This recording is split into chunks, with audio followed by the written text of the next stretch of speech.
What's up, everybody? How's everybody doing? It's Rob Zombie's Halloween time. Man, this movie, this movie's a trip. It really is a trip. But I got everything set up here. It's gonna be fun. We're gonna do the director's cut, which looks like this right here. This is one of the versions of the director's cut. This is from the actual box set. You can see with that black case right there, nice and pretty.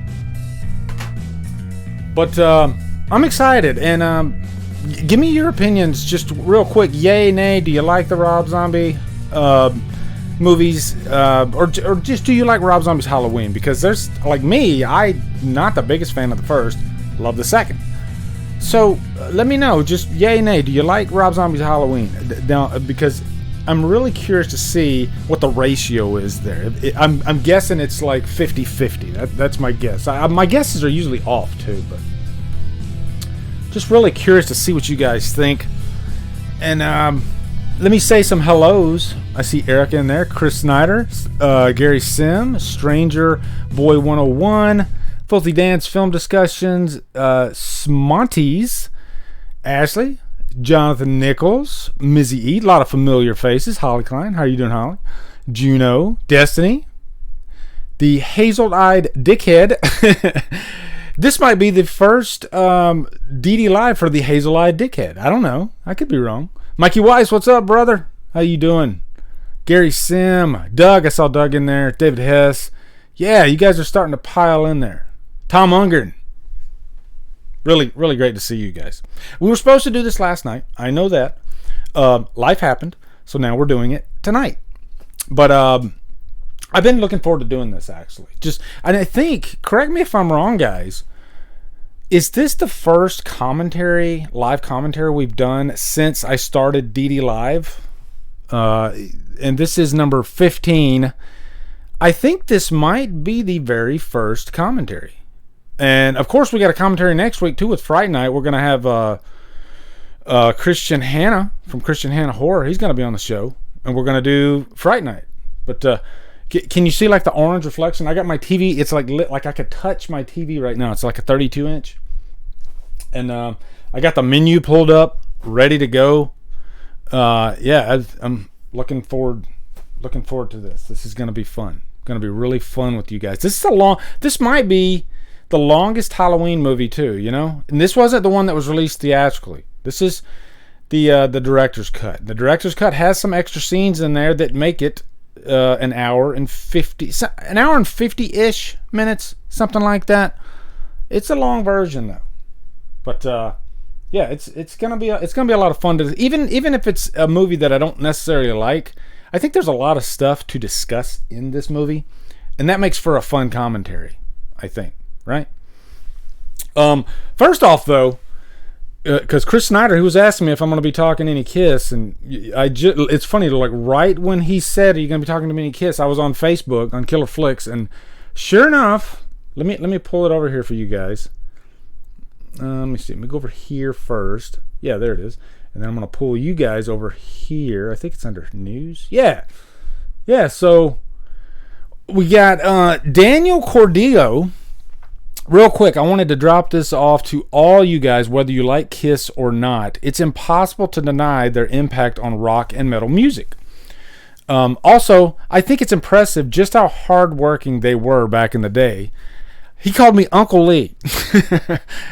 I'm old enough to be everybody's uncle, right? So, can you believe that? Listen to this. 14 releases in 6 years, 3 of which are double albums. All went gold, some platinum. No act in music history has come close to half that output. Kiss, all while touring. Just let that sink in.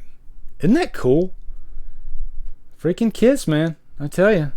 They were the hardest working band around back then. It's impressive to see the output that they had. And because I know a lot of bands back then, they would put out an album every year. That was normal back in the 70s. But Man, Kiss, they were putting out like 2 albums a year at some points, and arguably all solid. Most of the albums, I would say, up to even like Unmasked, like Dave Vanderhoff Turned Me Around to Unmasked. It's a solid album. It's definitely on the downward slope. Unmasked is, and then The Elder, they completely alienated a lot of their audience. But yeah, I mean that's pretty damn impressive. So there's my little Kiss spiel that I had to throw in there real quick for you guys. So, and I was giving a few of you guys chance to get in here, so that way we can all start it at the same time. Winnie, how you doing? See you in there. Art Wishwood, Don Harrison. Are you guys looking for? I didn't even scroll up to see if you guys liked Rob Zombie's Halloween or not. Let me see. Hold on. Let me see. Let me go back up. Reverend McCoy. I like that. Reverend McCoy. I beseech ye. I see a yay in there. Somebody likes it. David Thorson likes it. All right, cool. Roy Roderick, what's up, man? Yeah. Man, I feel like I'm with family, you know? I always feel like I'm with family with you guys. It's really cool. What do we got to drink? I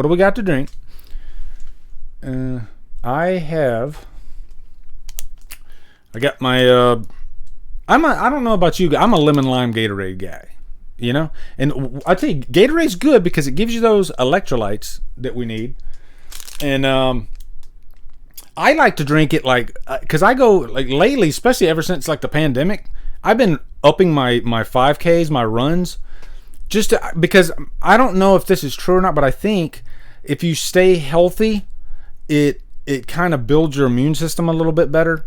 Holly might be able to help me out on this. But I think it can't hurt the healthier you are during this whole thing. And I haven't caught it yet. Knock on wood. Knock on stool. Knock on stool. That didn't sound right. But after every day after my 5K, I drink probably like a quarter of this, because it just gives you those electrolytes. You know, it just boosts you up a little bit, right? So, and then when I'm off to work, I usually drink me on a nice Monster here, and I've been liking these red, 0 sugar too, by the way. So Mikey Weiss, don't get on to me. 0 sugar in these red ones. Energy Ultra Red, and of course we got our high quality H2O. I need to go pick up some more water. Can you guys hear me? Okay, I hope so. I'm sure you would have told me by now if you can't. And vitamins. Yeah, you got to take your vitamins. And if you guys need any like medical advice, Holly might be able to help you out. Okay, she's in the field. So, knock on stool. Pat Hello liked that. I tried to just breeze right by that, but Pat Hello said, "Fuck that," and he broke out the emojis. He just had like emoji diarrhea. Dave Hess. I like that name. It reminds me of Last House on the Left. David Hess. Yeah. David Hess did not hold back, right, guys? Did not hold back at all. Yeah. Winnie says, I got some lemon and basil water. That sounds nice and healthy. It's so good. You guys should give it a try. So refreshing. You can really add whatever fruit you want. Also, I will say my daughter drinks like hot tea. Like that's her custom. Like every day she makes hot tea and she drinks that. And she said it keeps her healthy, gives you a lot of energy, keeps you thin. So yeah, Conti, Joe, what's up, man? How you doing? Nice to see you in here. Yeah. All right. How you guys feeling? Are you ready? Are you ready to jump into this? I've bullshitted long enough. Are you ready to jump into Rob Zombie's Halloween? Now, how many of you are watching it with me? Okay. Give me a yes or a no. How many of you are actually watching the movie? Because I like that. I like the idea that you guys are actually watching the movie along with me, right? I think that just, I don't know. There's something that's cool about that. What's up, Artisan? How you doing, man? Destiny says green tea and honey. Yeah, green tea and honey is really good, actually. Really good. And we're going to be talking a little bit about the Cole edit along the way, too, okay? Because I watched the Cole edit. And if you don't know what that is, look it up. on YouTube. Just type in Rob Zombie's Halloween Cole edit. And it's a very, very different version of the movie, editing wise. And if you want to de-white trash your Rob Zombie movie, that's the version you want to watch. I was skeptical. I was like, there's no way he can make me watch this movie and think that there's no white trash in it. There's no way he could do that. I watched the movie. After I got done with his edit, I was like, oh my God, he just took all the white trash out and made it feel like the OG Halloween series. You know, that's what he made it feel like. And I have some thoughts on it. I will be talking about it along the way. I saw Jason in there. Wish I could have. Come on, man. Still working. Thanks for the invite. No problem. Anytime, brother. Open seat anytime. When me and Jason, when we bounce ideas off of each other during a commentary, it's magic, okay? It's a kind of magic. Isn't that is that a Queen song? I think that's a Queen. It's a kind of magic. Yeah, that's a Queen song. If Beth was only here, Beth missed it. I was singing some Queen. She's probably happy that she's not hearing me sing Queen, because it's always better with Freddie, Mr. Mercury. Nobody could ever top Freddie Mercury in the vocal area. We are doing the director's cut. Director's cut, okay, guys?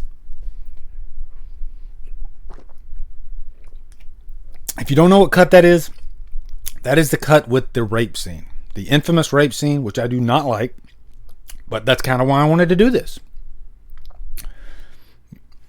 Do you believe in magic in a Drumdum stream? It rolls right off the tongue, Chris. There, oh my God, there he is. There's Cole Edits. Hell yeah, man. Awesome. Nice to see you in here. Guys, go check out his cut. I'm telling you. I don't know if you got my message, Cole.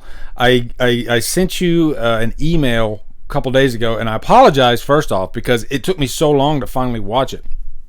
Because I was skeptical, good sir. All right? I was very skeptical. And then I was like, you know what? I'm doing a Rob Zombie's Halloween commentary. Why don't I go ahead and just watch this edit? And so over my lunch break at work, over 2 days, I watched his edit. And after I got through just half the edit, I felt the need to message the guy. And I was like, dude, this is freaking amazing. This is great. So we're gonna be discussing some of the stuff that he did along the way. I figured it'd be kind of fun to pepper in some coal throughout this. Okay? Awesome. Fear Reviews says, unpopular opinion for some reason, but I feel that the woman that plays Laurie does a poor job. Could have chose from better picks. We'll get into Scout Taylor Compton during this, because I definitely have some thoughts on that. We got 100 watchers now. Are you guys ready? Are you guys ready? I'm ready. I think it's time. I think we do this. You know how I always do it. I count it down from 10. Okay? Let's do this. I'm not watching the theatrical cut, Entertainment Wizard. I specifically chose the director's cut because I wanted to just discuss the warts and all. Okay? And that's the version that everybody has a big problem with. I think there's pros and cons to both cuts. Okay? Here we go. There's Beth. Beth, you made it just in time. You missed it. I was singing Queen. You completely missed it. So you'll have to go back and you'll have to catch it. It's a kind of magic. Okay. Counting down from 10, 9, 8, 7, 6, 5, 4, 3, 2, 1, play. We are off. Rob Zombie's Halloween. I'm kind of excited. This is kind of cool. Watching Rob Zombie's Halloween with you guys. Man. It kicks right off, too, with that Dimension logo. I like that Dimension logo. I miss that Dimension logo, you know? There was a kind of magic to the Dimension logo back in the 90s. And the 2000s, of course. And I'm trying to look at the chat as I'm going through this, but I'm definitely going to be trying to watch the movie too, okay? And it's the way I can throw out. The darkest souls are not those which choose to exist within the hell of the abyss, but those which choose to break free from the abyss and move silently among us. And I think he has a quote before Halloween 2 too. Let me turn up my volume here so I can see it. This starts off with God of Thunder, which I love God of Thunder. Now, here I'm going to give you guys a quiz, okay? Some questions along the way, all right? What was the song that they used in the Workprint at the beginning? Who can tell me what song they used in the beginning of the Workprint? It was not God of Thunder. Okay? DJ Jones says, I'm ugly excited. My damn selfly rarely fuck with Rob Zombie films.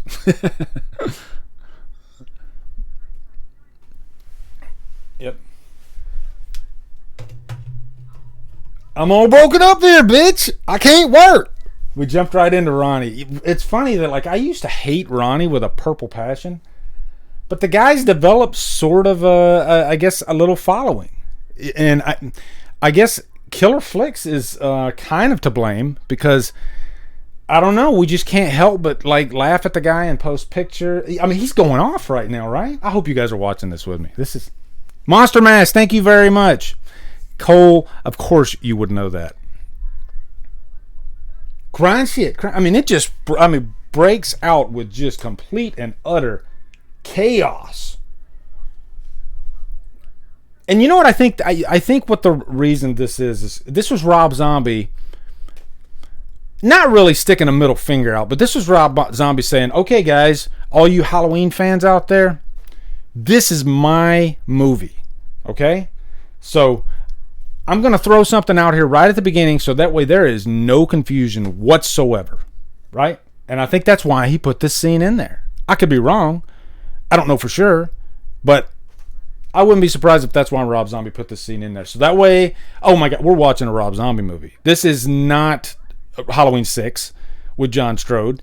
This is Ronnie just completely cussing up a storm, being a complete asshole boyfriend to Deborah.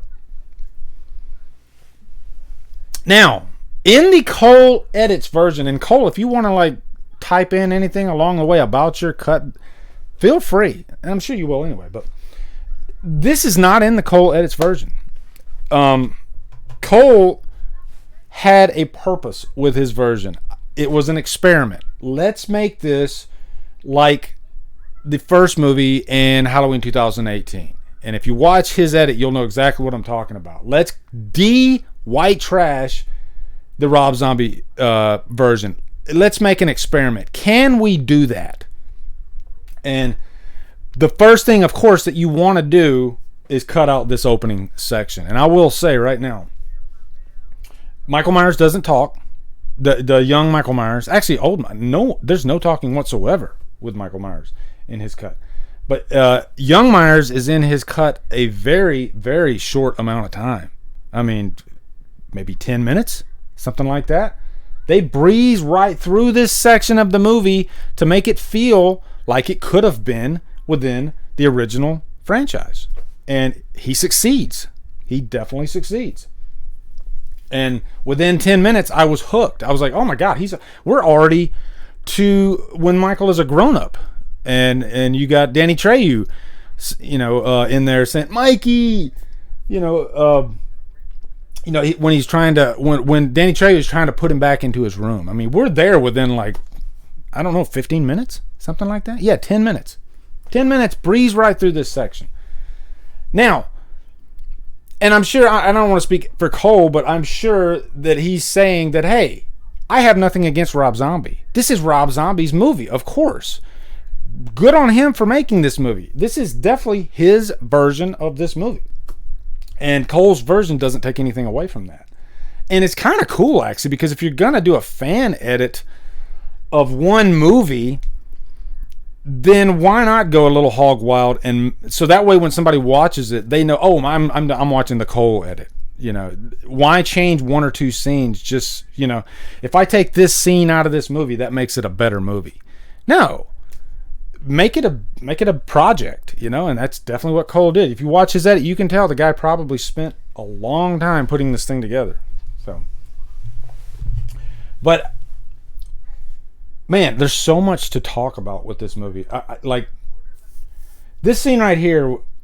I mean, it's just the shock value, especially in the first quarter of the movie, is just right there in your face. The boys in the bathroom. And he's like screaming at him.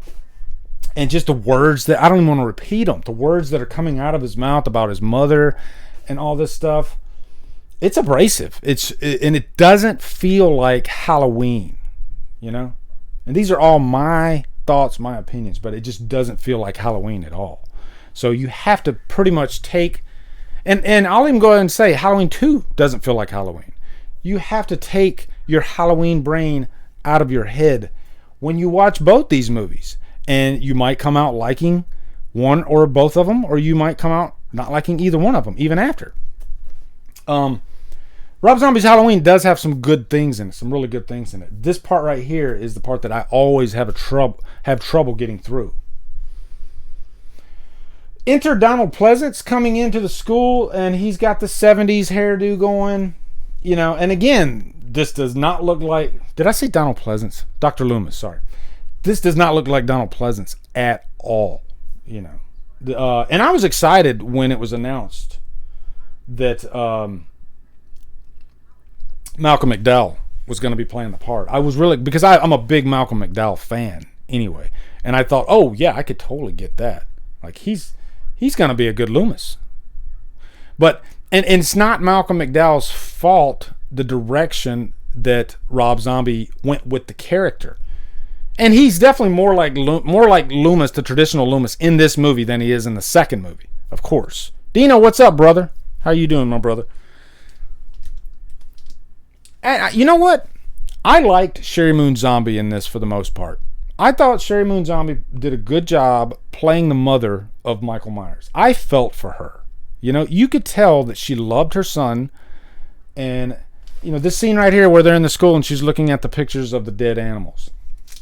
She's really concerned, you know. She's not playing a white trash mother. And to me, a white, what I mean by white trash, I don't mean poor. I mean like a state of mind, you know. A deadbeat type of person that has no motivation whatsoever, that you might see on Cops. Deborah Myers is not that in this movie. Automatically, when we think white trash, we think of Ronnie first and foremost, you know? So, when I say white trash, I don't mean every single character in this movie. Absolutely not. What's up, Dave?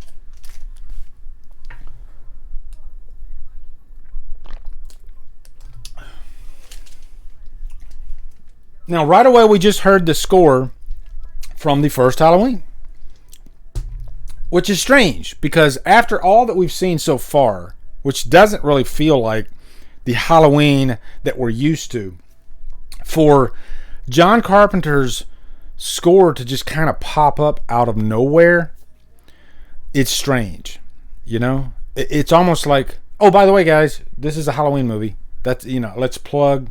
I really don't think that Rob Zombie had a clear path for the score for this movie. It is a little bit of a hodgepodge.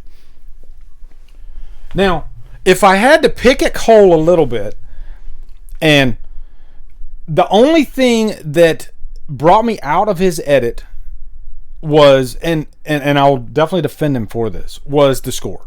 Because the score is mostly Halloween 2018. And so, if I'm throwing in his edit of the movie, you're definitely going to look at it as a fan edit because of that score. Because that score is automatically going to remind you of Halloween 2018. And so I think you have to go in with the right mindset. And again, Cole did that on purpose, though. That was, like I said, this was his experiment. Can I make this movie not feel like a Rob Zombie movie? Using the Halloween 2018 score is a great start. And I'm not saying the score is bad. Like, every place that he put the score in his edit is great.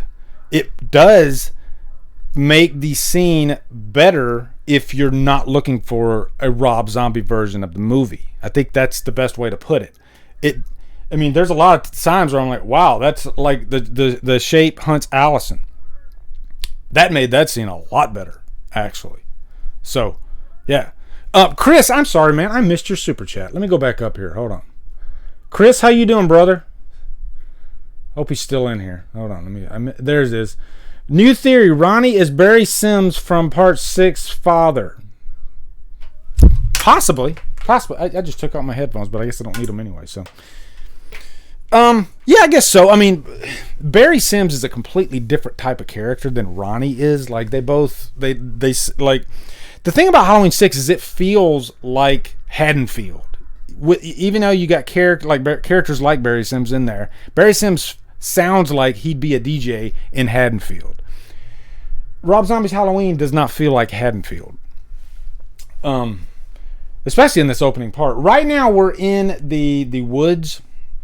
And you know what, guys? I swear, I thought when I was watching this that I was going to be fighting to find things to talk about. I always get worried about that in commentaries, and I can't keep up with the movie. I can't stop talking about an idea that pops in my head. So I guess that's a good testament to Rob Zombie's Halloween. But this, like, I haven't even gotten to my personal experience with the movie yet. I'm hoping I can find a break in the movie somewhere to where I can do that. But yeah, he just beat the kid in the woods. Another question for you guys: what did you think about that scene when you first saw that? Were you shocked by it? Is it something that you thought was kind of cool to see Michael Myers actually, as a child, killing a kid with a tree branch? I'm curious to see what you guys think. I still to this day I don't know what to think about it. It's a very strange thing. Myers would do that. I could totally see Myers doing that. It is like Doug said, it is a brutal kill. So, I mean, the franchise has a lot of brutal moments in it. So, I'll definitely give it that. Now, again, in Cole Edit's version, none of this is in here. I will let you guys know once we get to the part where, okay, we've jumped back onto Cole Edit's version, okay? But like everything you're watching right now, not in his version at all, guys. So, and I think that's cool. It's kind of cool, you know?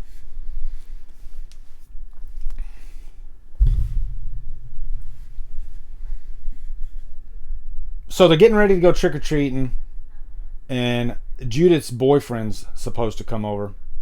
I love that his cast says, "Suck it." If you don't think I'm making a mental note of all your bullshit. Good old Ronnie. I'd like to watch like a Halloween spinoff, and it's just like Ronnie for a day. Like, what's Ronnie doing for a day, you know? Or make it like a Happy Death Ronnie Day, and he gets stuck in that world where he gets killed over and over by Michael Myers. That'd be kind of cool. And he just keeps getting killed. But they actually show the kills, unlike that freaking movie where every freaking kill in that movie is a cutaway. Drives me freaking nuts. If you're going to make a slasher movie, even if it's PG-13, show me some damn kills. All right? I know some of you guys like Happy Death Day. And you know what? There's a time and place for every type of movie, I guess. But every time I watch it, it annoys me. So here's Rob Zombie showing off his wife. She's doing a little striptease. Not really. I mean, she's just dancing. Love Hurts. Love Hurts definitely fits in a Rob Zombie movie. And I do I can tell Rob Zombie he's a big fan of like 70s rock. I'm a big fan of 70s rock. So like I would love to just freaking hang out with Rob Zombie. He seems like the coolest guy in the world to hang out with. I saw him in concert. And he puts on a hell of a show. Hell of a show.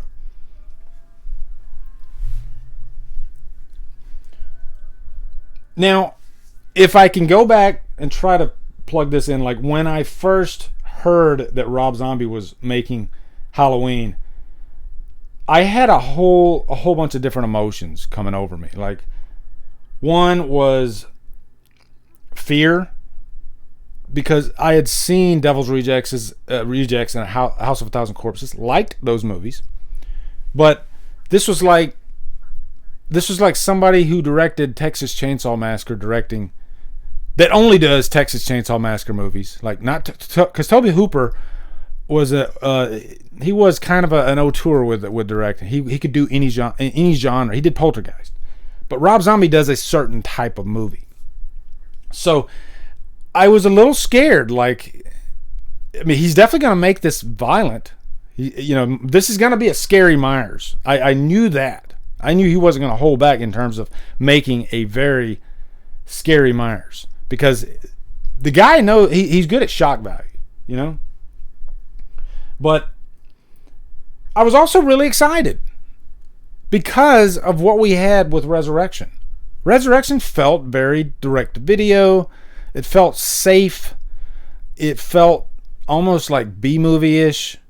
It felt, you know, it was sending the franchise down a certain path. And I wanted to get away with that so bad.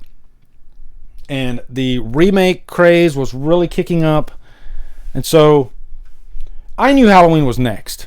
I just knew it because we had just had Texas Chainsaw Massacre. There were a couple of remakes before Halloween. Help me out, guys. See, Halloween came out in 2007. Texas Chainsaw came out in 2003. And I think Hills Have Eyes came out before Halloween 2. And I think there's a couple others.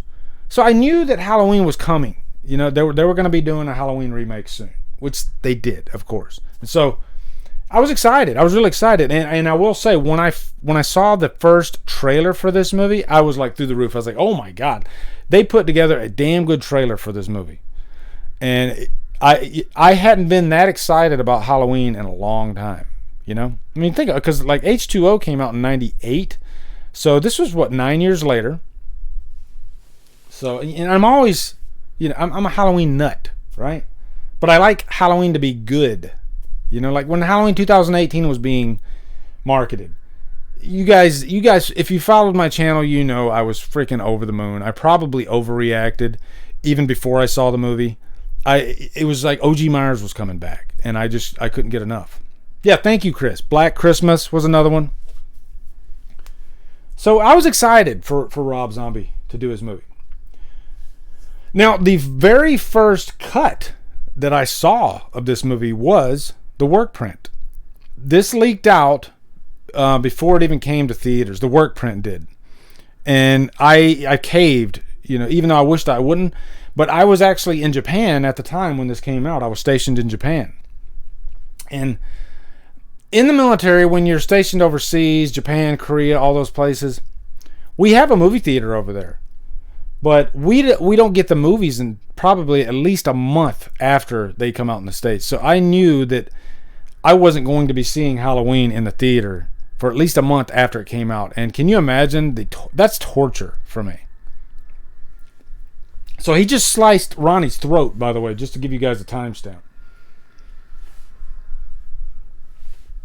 And so I saw the Workprint version first, which is a different version. There's a lot of, like, the ending that's on the theatrical cut and the director's cut is not on the Workprint version. It pretty much the Workprint version ends right after you have Loomis and Lori in the car, and he's like, as a matter of fact, I do believe that it was.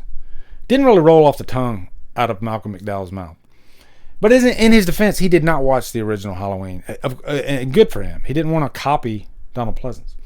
But then, of course, Myers breaks the window. They come out. They have the big shootout. The cops kill Myers. The camera cranes up, you know, looking down at Myers' face, and it comes up.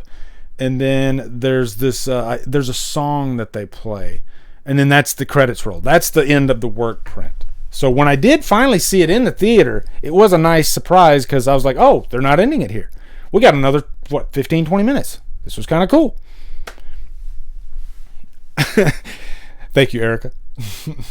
As a matter of fact, I do believe that I do want ice cream. Damn it, now I want ice cream. I'm going to open my Monster. Now, this bat beat down, this is freaking brutal.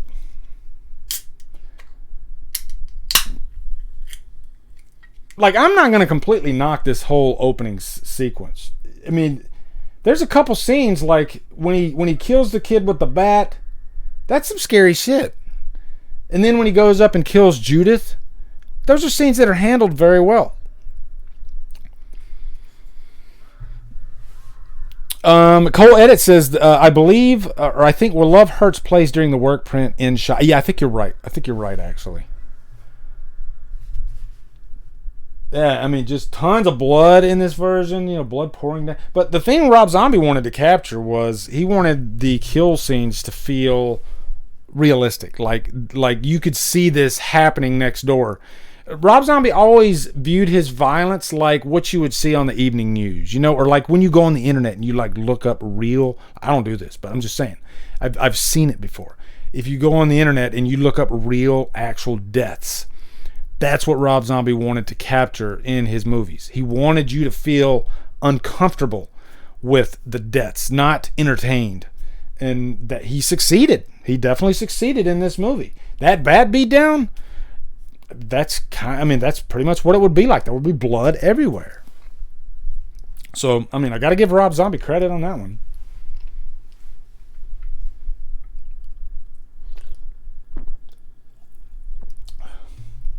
Now, young Dave Farch,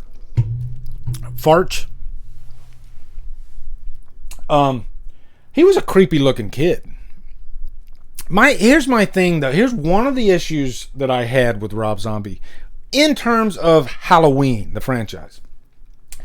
Every character had to have long hair, like the guys had to have like 70s hairdos, like they were going to an Aerosmith concert. That's not Halloween. And so that kind of annoyed me. It's like, why does young Michael Myers have to look like he's going to an Aerosmith concert? Why does Ronnie have to look like he's going to a Kiss concert? I love Kiss. I love Aerosmith. I don't need it in my Halloween movie. So, don't you guys think it would have been more effective to have young Myers look like what he looked like in John Carpenter's movie? Just this nice, clean cut, the kid you see next door, that you see, playing baseball or something like that. And then one day that kid just snaps. That's another thing too, is like, I know Rob Zombie was wanting to make this a different movie, but he could still make this a family that's like a Beaver Cleaver type family, that just lives next door. And so when these kills do happen, like this scene right here, when you got young Myers going down the hallway and he's stabbing Judith to death, it's creepy. Don't get me wrong. But now imagine if everything before this scene was a Beaver Cleaver family, and this was not expected whatsoever. This kid was just normal. He's having breakfast with his family in the morning, and then all of a sudden, he just something, like you see it in his eyes, something snaps. And then his mother's out at work. And so Judith's upstairs with her boyfriend, and he goes up there and he just does. And then this scene right here plays out. I think it would have been that much more effective and much more scary. Ashley says it's probably because Rob Zombie has long hair, wanted them to look like him, I guess. That's what I think too, Ashley. I've always thought that Rob Zombie wants his characters to look like Rob Zombie. It's weird. Like in every one of his movies too. You got, like, even in like Lords of Salem, they look like they're going to an Aerosmith concert. That's the best way to describe them. And they look like they just stepped off the set of Dazed and Confused.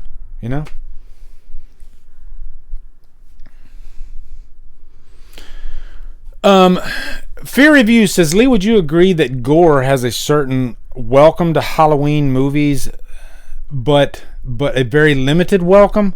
Yeah, the franchise definitely got bloodier along the way, but it always felt like it was in a Beaver Cleaver type neighborhood, And I have nothing against having blood in Halloween movies at all. I'm a big fan of it, actually. More blood, Mustafa, he liked it. He was saying it in Halloween 4 when the hillbillies ripping his freaking the neck off. That's fine in Halloween movies, but it's not the blood that's the problem with these movies, okay? It's Aerosmith. Now, Cole, man, I got to give you mad props here. This scene right here with the news reporter, this is what he opened the movie with. He literally changed scenes around in his edit to make it flow better. And remember, in this movie, it just opens with the Kiss music playing, and then you see young Michael playing with his rat, just his normal activities. No, Cole actually said, why don't we start this movie off with a bang, with the aftermath first. Judith has been killed. The news report's going on. And right away, I was like, boom, I'm in this. This is cool. And it also kind of sets up like, oh, he's moving things around in this cut. So it makes me wonder what's the next thing that's going to happen. I don't know what the next scene's going to be.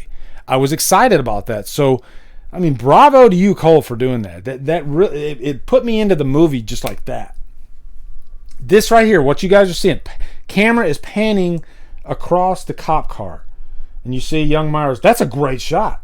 That's what he started the movie with. Cole says, I wanted a similar flow to the 78 original, so we open with the aftermath before seeing what happened in a flashback. Yeah, and I love that you actually did that, just showed it in a flashback. Yeah. Yeah, you see the news, the aftermath, Smith Grove, young Michael Myers is being admitted, the news report, everything, it works perfect.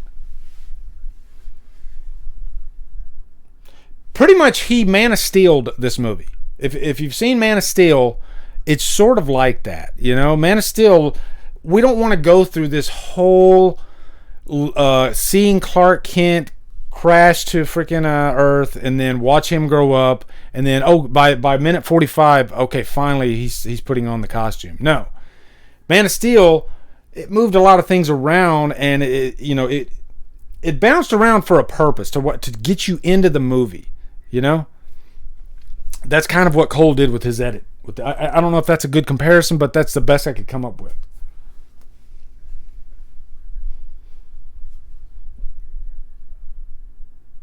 It's more like kind of like a montaged version of all this stuff right here, And I will admit, when I first heard that they were making I don't even know if I heard that they were remaking Halloween first. I'm pretty sure I did before I learned that Rob Zombie was actually doing it.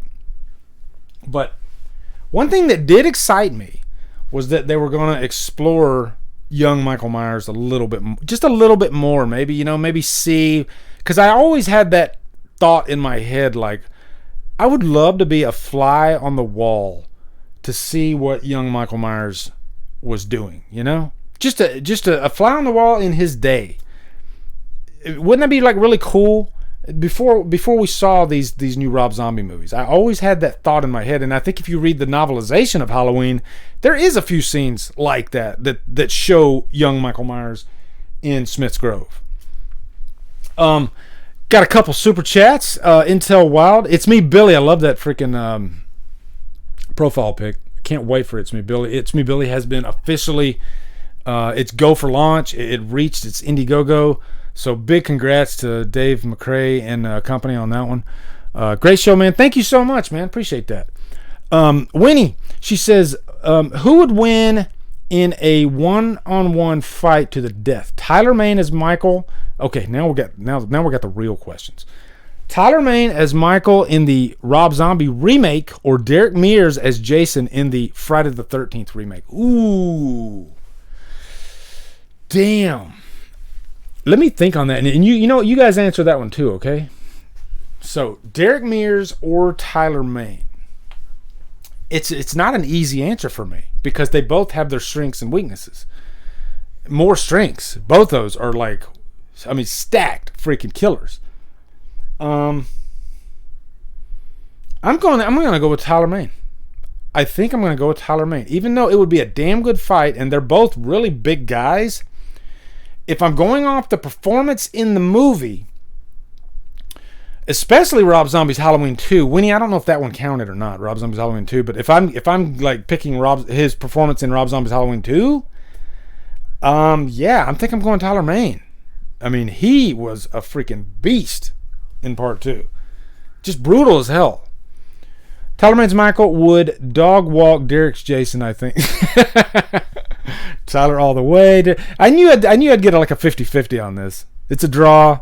Yeah, I mean, they're both so close, but I think I gotta give the slight edge to, because Tyler Mane is one thing about Rob Zombie's Halloween that everybody loves. I've never heard one person say Tyler Mane was a shitty Myers. You know?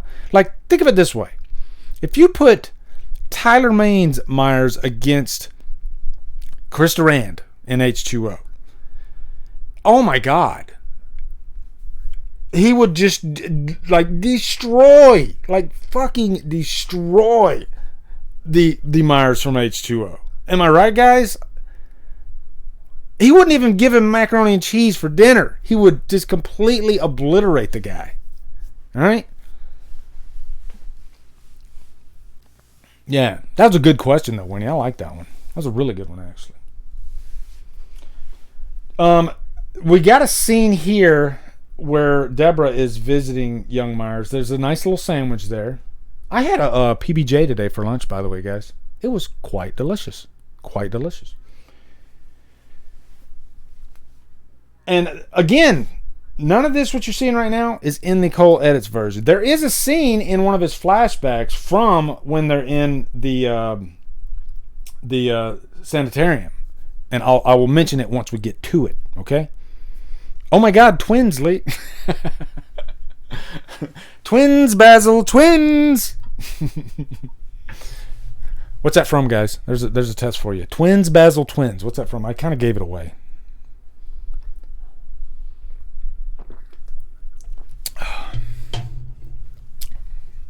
I hate bread, laugh out loud. I do too, but I love it. PBJ all the way. Sometimes you got to have a good old PBJ, you know?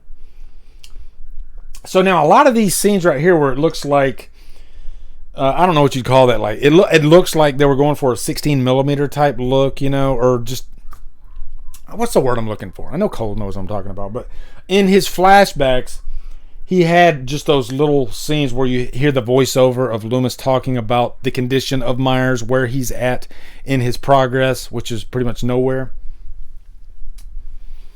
See, and I do like this right here. Like, you see that Loomis cared for Myers, and, you know, he's trying to give him affection, trying to help him, trying to find reason. And I think, and this isn't Dave Farch's fault, he should have just been like, if you want to show this stuff, Myers should be just completely like, I mean, the freaking Carpenter gave him the playbook. He should be staring out a window. That's it. And Loomis just cannot reach the guy whatsoever. That's what should have happened. You know? Just seeing Myers staring at a window, staring at a wall, looking past the wall, you know. For this night.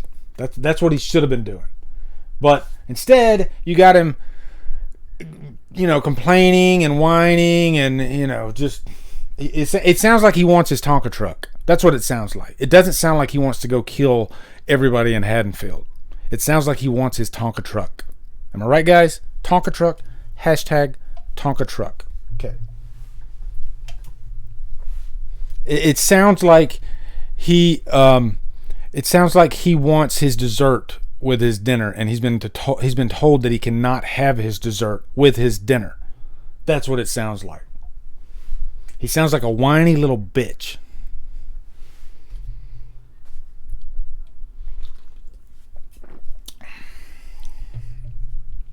So I don't really like this section of the movie that much.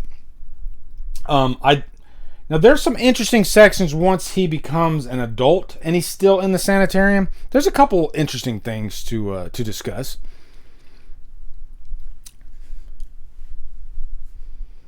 Yeah, and this section it just feels like it goes on and on. You know, Cole fixes that for you guys. Okay, you're gonna breeze right through this stuff. Okay. Thank you, River. I appreciate that, man.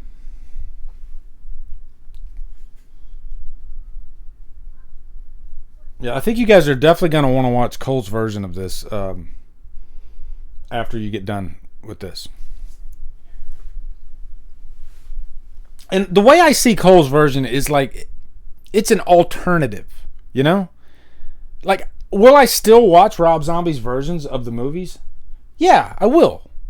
But if I'm in the mood for not a Rob Zombie version of this movie, because his version does make it a better movie.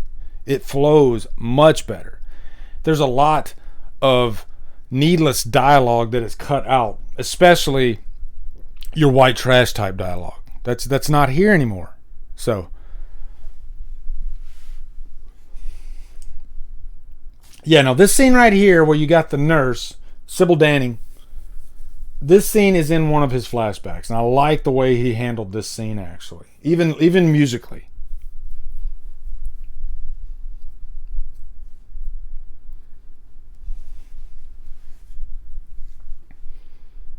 But this is, in this movie, this is pretty much where Michael stops talking. This is where he becomes a full-blown killer, even though he's a killer in the first place. But this is pretty much where the humanity is gone. I guess that's what I'm trying to get at. From this point on, he's done.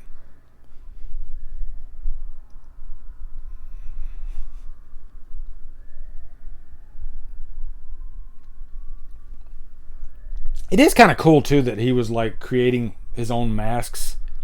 I do like that touch. I think that's a cool touch to these. And when he becomes an adult and you go into the room and you just see like a wall full of like paper mache masks, that's cool. I actually dug that.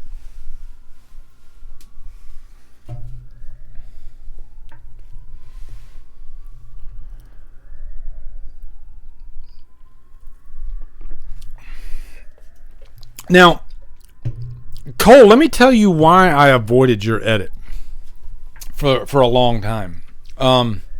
There is another, and I don't know if Cole knows about this version, but there is another version that takes out all the talking of young Myers. There is another version. It's called the Scary as Hell edition, and it came out, I believe, like a couple years after this movie came out. In the maybe like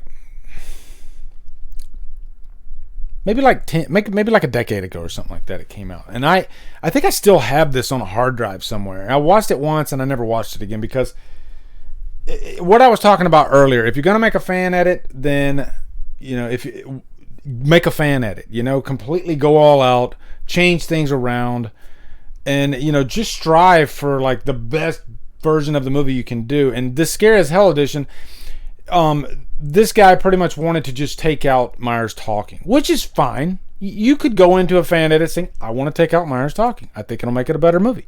If you don't like what Rob Zombie did, you could do that.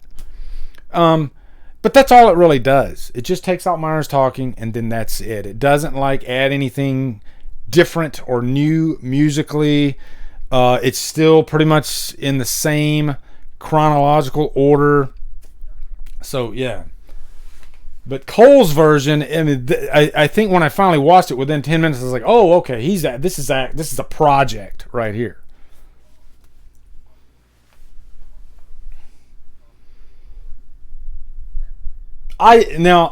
This guy I like this guy. I can't remember his name.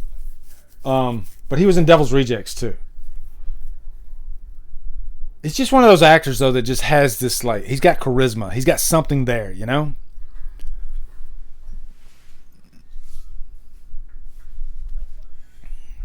Are Mike and Jay going live? Tell them I said hello. Yeah, now we're in the room with all the masks.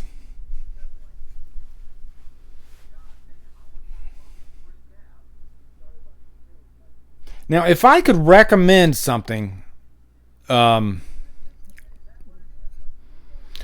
4-hour documentary that's included with this, Michael Lives. One thing that I do love about Rob Zombie is the guy is really into set design. And if I could recommend anything to like fan filmmakers that make just their their own versions of a movie, set design. That's one thing I noticed that's kind of lacking in some fan films that I watch.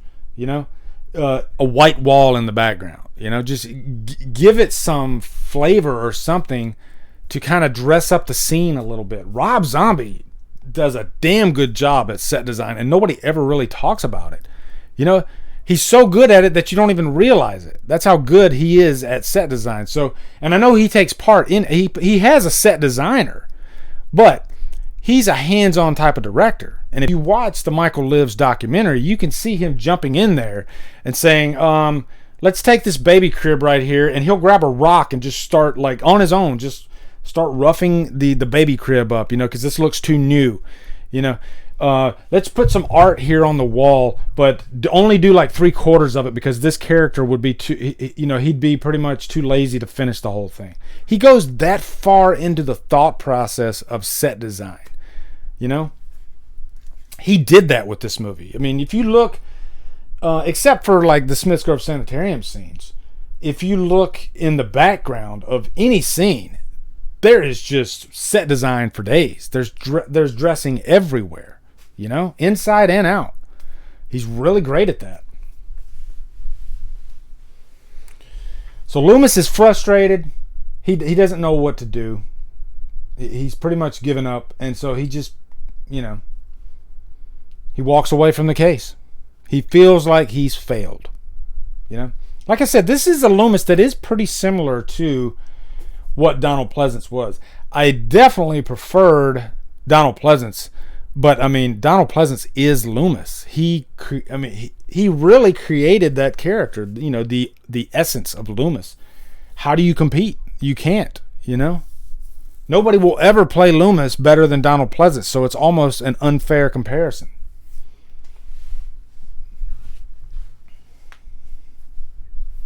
Like, it's almost like comparing like Stallone to Rocky.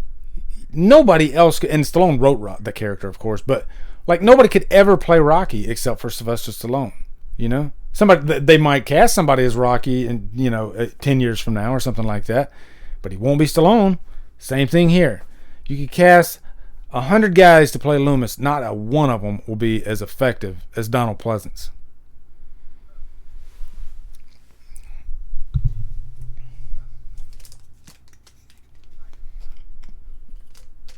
The eyes of a psychopath.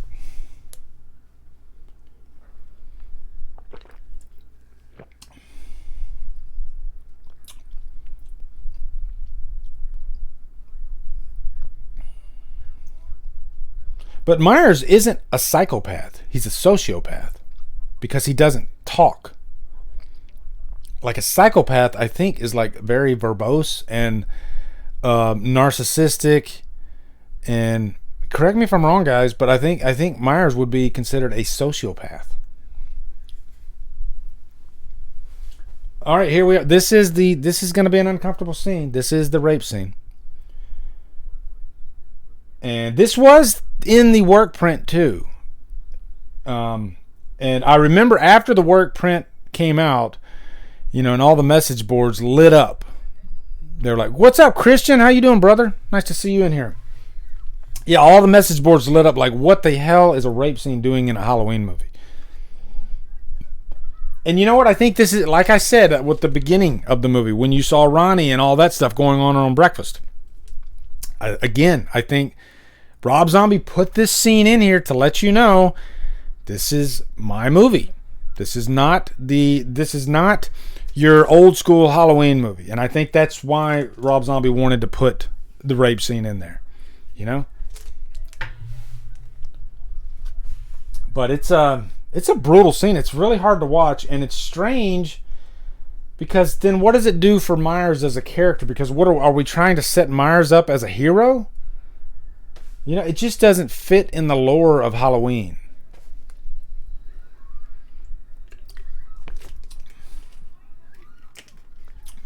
And it's one like here's a perfect example of a Rob Zombie movie. You know how we watch horror movies, and a lot of times, if we're watching them by ourselves, and somebody comes in the room, there's always like a couple scenes that like I don't want whoever comes in the room to see this scene that I'm watching. For Halloween, the franchise, there's not a single scene in the franchise that makes you uncomfortable for other people to walk into the room. This scene right here, I remember I was watching like the Workprint version, and then my wife did not watch this movie. She's seen it since, but this was the scene I was like, I hope my wife doesn't walk in on this scene because it's just so freaking, It's just so Rob Zombie, you know? I think that's the best way to describe it. This is, and there's a lot of horror movies that have those scenes where and it's usually like a rape scene is always an uncomfortable scene anyway. Christian, thanks, brother. You get love from me all day, brother. All day. So then here we got our hero Myers, okay? So I don't know if Rob Zombie was trying to set him up as a hero, and then when you get to the Danny Trejo death, are you supposed to have that question in your mind? Like, will he let him live because he saved this girl? I don't know. This scene is always the worst to watch when others are over. Exactly. Holly says, this scene I can't even watch. Doug says, tough watch. I don't want Myers as a hero. Yes, yeah, true. Lee, did you hear about the Rambo Steelbook box set coming? Jason, yes, I did. Will I buy it? Probably not, if I'm being honest. And I love Rambo, but I have a box set that pretty much has all the special features that you could possibly want for Rambo. I don't need a Rambo Steelbook collection. I guess that's what I'm trying to say. And I love Steelbooks, but I usually won't buy them if I already have the movie, unless it's like Halloween, because I'm just that crazy about Halloween. I have the Rob Zombie Steelbook for this movie. As a matter of fact, I'll show it to you right now.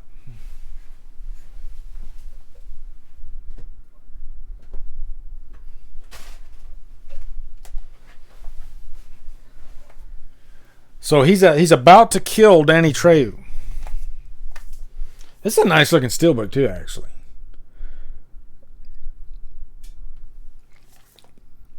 Yeah, so there's the Rob Zombie's Halloween steelbook. And maybe it's this too, like, you wouldn't really expect a steelbook from Halloween, if that makes sense. And I noticed after like Halloween 2018 came out, they put out a steelbook for that, and then all of a sudden they started to like putting out steelbooks for Halloween. But before Halloween 2018 came out, you didn't see them that often. There was a UK steelbook for the first Halloween, which I have that too.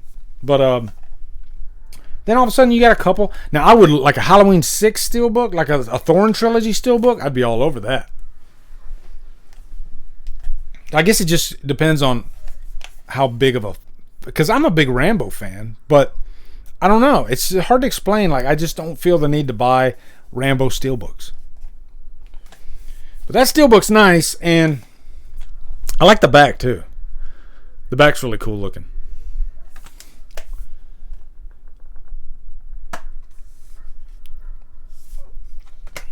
And even the, I'll show you the inside too, actually. So Danny Trejo just got drowned. What was it? What was that he kept saying? I tried to help you, Mikey, or something like that, or he kept saying that. But yeah, and you get like the theatrical poster there on the inside.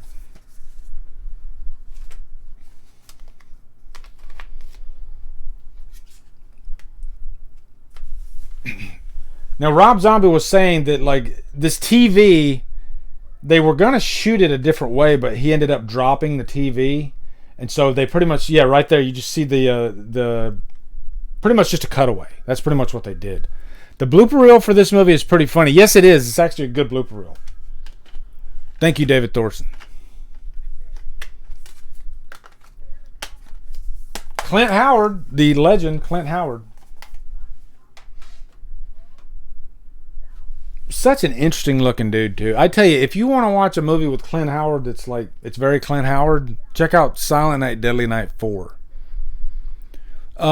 Sean Flex says, Lee, who do you think the worst possible actor for Laurie is? I think Barbara Streisand would be pretty terrible. Who would be worse than Barbara Streisand? That's a good answer. That's a really good answer, actually. I'm trying to think. I'm trying to top that. Can I top that? I was good to you, Mikey. Thank you, Cole. That's it. Yeah. Now, he did leave this scene in. You got to leave Joe Grizzly in any cut of Rob Zombie's Halloween because it's Ken Faree. It's freaking Joe Grizzly, bitch.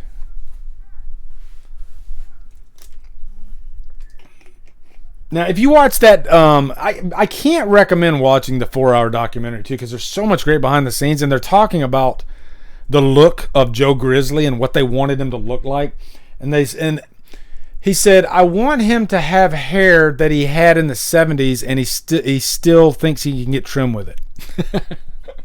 And that's pretty much what he looks like. Jason, thanks, brother. I love Rambo. I gotta have it. Yeah, brother. Go get it. Go get it. Denise Matthews, thank you very much. Appreciate that. The original, the first Rambo is by far my favorite. I love the fourth one too, though. I don't know if I like 2 or 3 better. That's a tough one. I think I might prefer. I think I prefer 3 over 2 actually in Afghanistan when Rambo was fighting for the Taliban.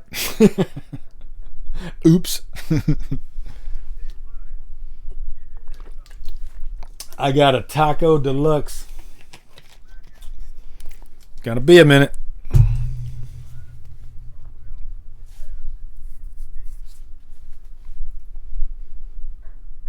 Man, his feet look disgusting. What we have here is failure to communicate. And George Hellman just set me right up. All right, guys, another pop quiz for you. What movie did that originally come from? What we have here is failure to communicate. Tell me what movie that was originally in. Look at those dirty ass feet. So he must have been walking through mud. Sean says, I think Joe Grizzly and Michael should have had more of a fight. Would have been funny, but obviously just a deleted. Actually, Cole's version, he cuts out. You don't even really see them fight, and I kind of agree. Like, for what Cole was trying to achieve in his cut, I don't think you needed to see the fight. Pretty much just the stab, and that's it. So all this right here, when there's like slamming him against the stall, that's not in Cole's cut. You know, the verbal exchange is in there, but that's it. Cool Hand Luke, thank you very much. That's it. Cool Hand Luke, man, you guys got that quick too. Nobody can eat 50 eggs. Man, that scene when he eats 50 eggs, oh God, like I get full just watching that scene. But I do want tacos right now for some reason. That's a lot of blood. See, if you watch a Rob Zombie movie, there's going to be tons and tons of blood. Okay?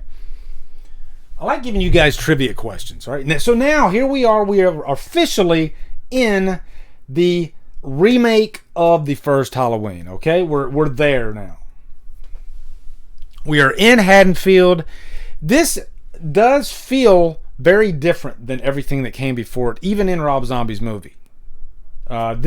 And I think Rob Zombie was frustrated with this process of creating this movie because once he got to this section of the movie, he was kind of done with it. Like his version of the movie, he wanted to tell the young Myers story and Myers in the sanitarium. That's what he was excited about. Once he got to the actual remake portion of the movie, then he just kind of lost interest. I mean, he did the best he could with it, but he kind of lost interest. Funny enough, this is the section that I prefer.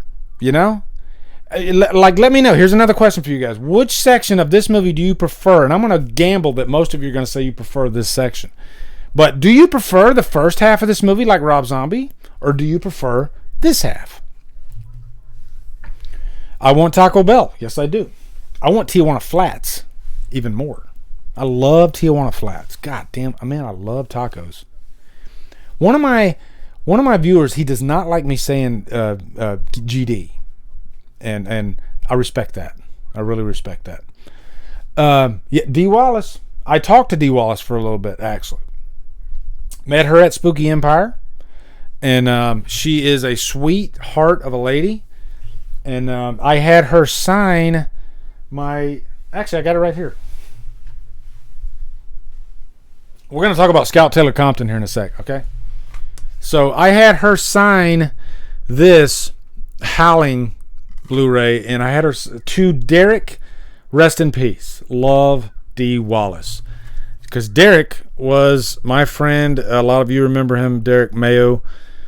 He passed, I think, 2 years ago now of cancer. And he was just the sweetest guy that you could ever talk to. I'll like, you know how you'll get like new comments on your videos, and sometimes I'll get comments on a lot of my older reviews, and then I'll go down there to answer them, and then I'll see a comment that Derek had left, and it brings a tear to my eye every time. I miss him terribly. He was such a sweet person. But I told her the story of Derek and everything, and she was just so sweet about it, and yeah, she signed that for me. This scene right here is so awesome. This is one scene I love in this movie, when he first gets the mask.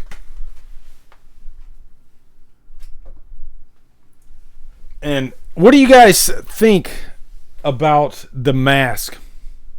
Oh, I didn't get your answers for which version. Second half, Tom Ungren says, I like the hospital because it's the life of Michael Myers I wondered about the most. Okay, so there's somebody that liked that part. Bong rip. Yeah, he puts the knife down. Now, I haven't really talked about Rob Zombie's score that much, because you're about to hear.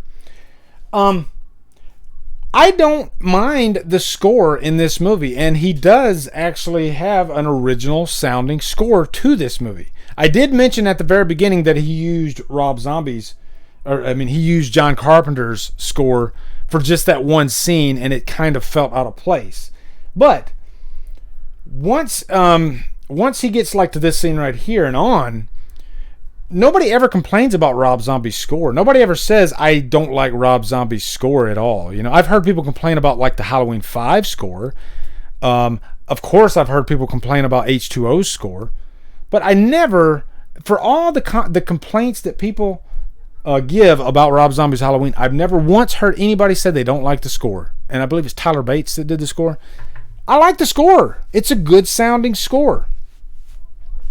And the score, yeah, it sounds a little bit Rob Zombie-ish, but if you had that score in, like, say, Halloween 2018, I mean, Halloween 2018 it's an amazing freaking score. Like, it's a wonderful score.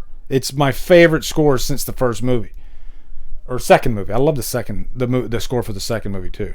So, Rob Zombie's score is not as good, or I guess I could say Tyler Bates' score, is not as good as Carpenter's score from Halloween 2018. But if you put that score in that movie, it's serviceable. It's not bad.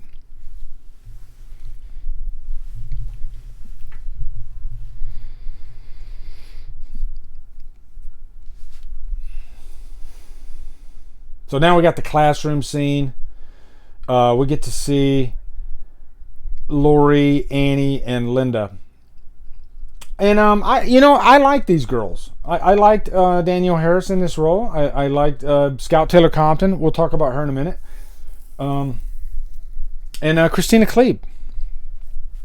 Weirdest thing too, like on Instagram, just strangest thing out of nowhere. And I don't even know if I follow Christina Klebe now, but I posted like a picture of my drums, and this was like 2 years ago. And I got a comment from Christina Klebe. And I was like, oh my God, this is like the coolest thing ever. I was like starstruck. It was the coolest thing. And I guess she really likes drums. And she was like really badass. And I was like, wow, Christina Klebe? It was very strange. So of course I followed her immediately right after that. And she still works too. She's still a hardworking actress, TV and all that stuff. But, she's just a really cool person. Really down to earth. That's the thing about horror celebrities anyway. They're all really down to earth for the most part. Some of them are stuck up. But Scout Taylor Compton.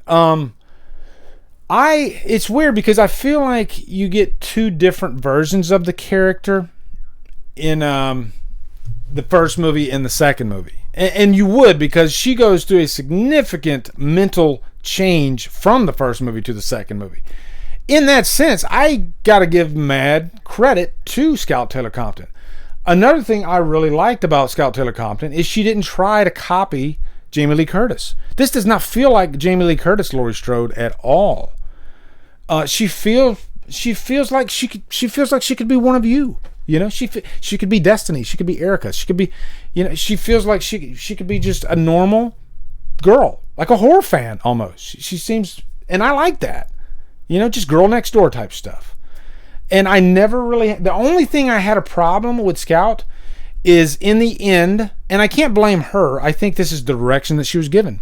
I think her scream is, there's a lack of variety, I guess. And if you watch, you know, final acts in horror movies, especially like slasher movies, maybe study the effective ones in there, like, you know, ones that have a little bit more nuance to their performance. There, of course, you're gonna be screaming your head off. If you were in a situation like this, you would probably act just like Scout Taylor Compton did. You would probably be screaming your freaking head off. But in a movie, you know, you want to have a little bit more creativity, I guess, just to make the scene memorable, you know. And maybe she was going for like what Sally did in Texas Chainsaw Massacre. She's screaming her freaking head off throughout the rest of the movie. And it kind of worked more for that movie because that's the overall vibe of Texas Chainsaw Massacre.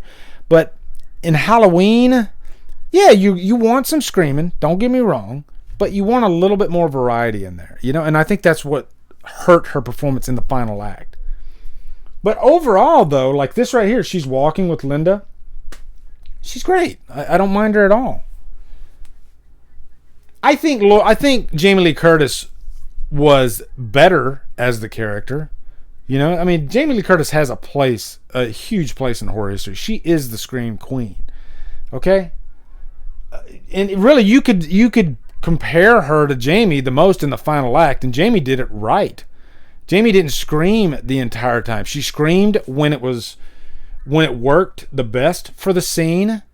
But then there was other times, like, you know, like when she's going to Tommy and Lindsay, and, you know, she took charge in some scenes, whereas other scenes she was on the run, she was screaming. But there's just a lot more variety, a lot more nuance in Halloween's final act. Comes down to the directing, though. Rob Zombie probably didn't know what he wanted to do, and it probably goes back to what I was talking about. Rob Zombie wasn't as invested in this section of the movie as he was in the first half.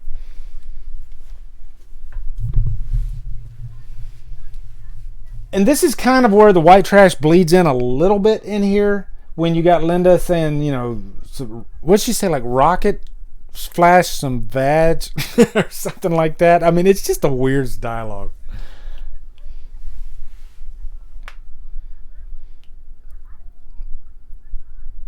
Cole edits too. He cuts that out, by the way. There's a lot of their dialogue in here, but when it creeps over into like the white trash, correct me if I'm wrong, Cole, but I think he cut out some of their dialogue.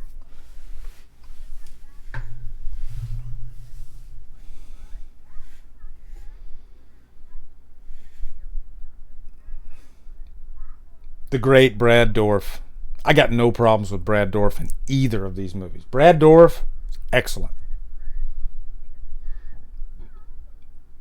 The constant professional. You can't go wrong with Brad Dourif. If you guys haven't seen Exorcist 3, you want to see an amazing Brad Dourif performance, check out Exorcist 3.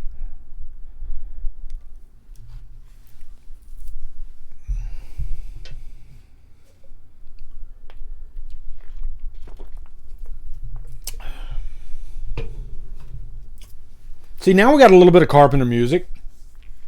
Now, if I could talk about... Oh, there's Myers walking right behind her. I didn't even notice that. Now, if I could reference Cole's version again, I love what he did with this section where you just see Laurie walking home.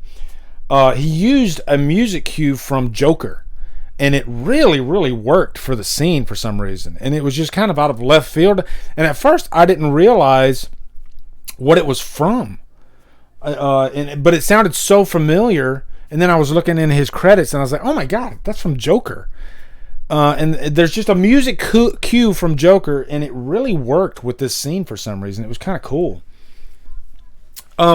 Jesse, I saw your question here. Yes, I did. I actually talked about when I served in Japan, because I was in Japan when this movie was released in theaters. So to answer your question, Jesse, yes, I was actually in Japan. 3 years, from 2006 to 2009, I lived there, and beautiful place to live. Beautiful country.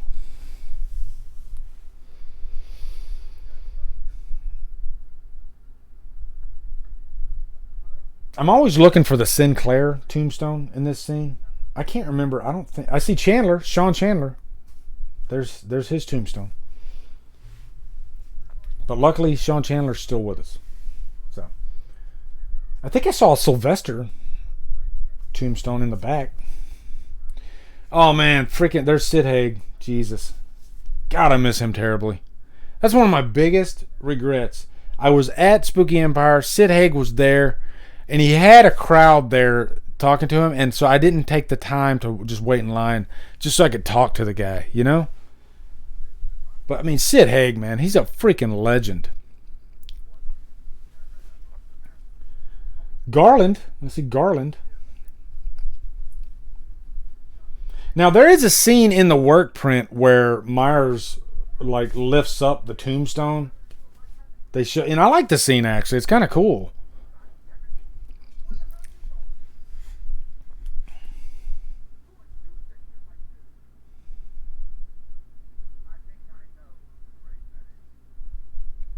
Judith Myers.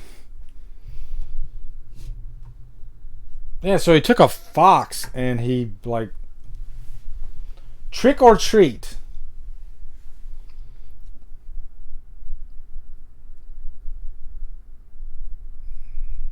Now, I don't think, like, Rob Zombie had these little title cards that he'd put in the movie, like that trick or treat. I don't think that was in the theatrical version. Correct me if I'm wrong.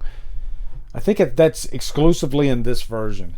It's weird, his director's cuts, because the director's cut of Rob Zombie's Halloween 2, it says 2 years later. In the theatrical cut, it says 1 year later. Very strange. Chris says, I met Sid Haig in 2012. One time, nicest soul in the world. I miss that man. Yeah, man, he seems so cool. This is a nice shot right here. Camera pans up and just Myers just standing there on the ledge. Like, this whole section here is good. This is creepy. I like this.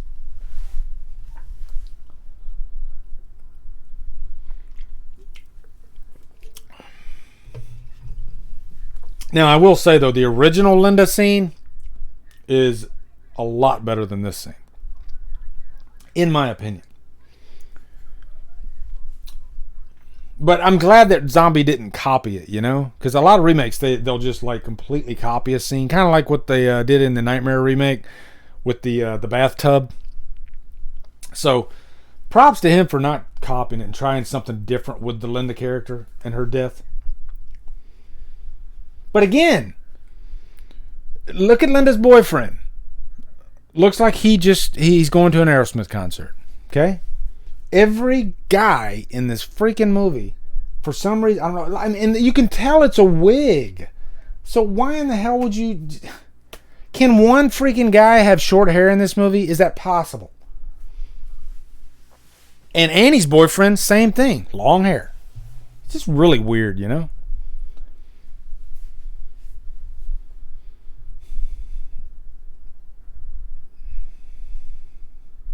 Damn, that's a nice shot. That pan up and then he like turns his head. That's good stuff.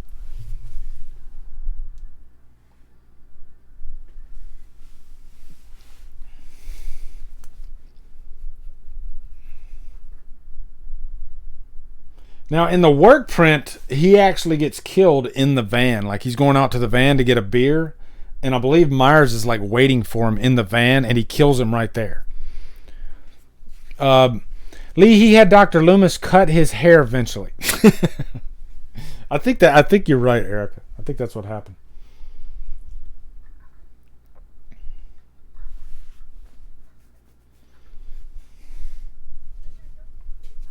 I'm enjoying this with you guys.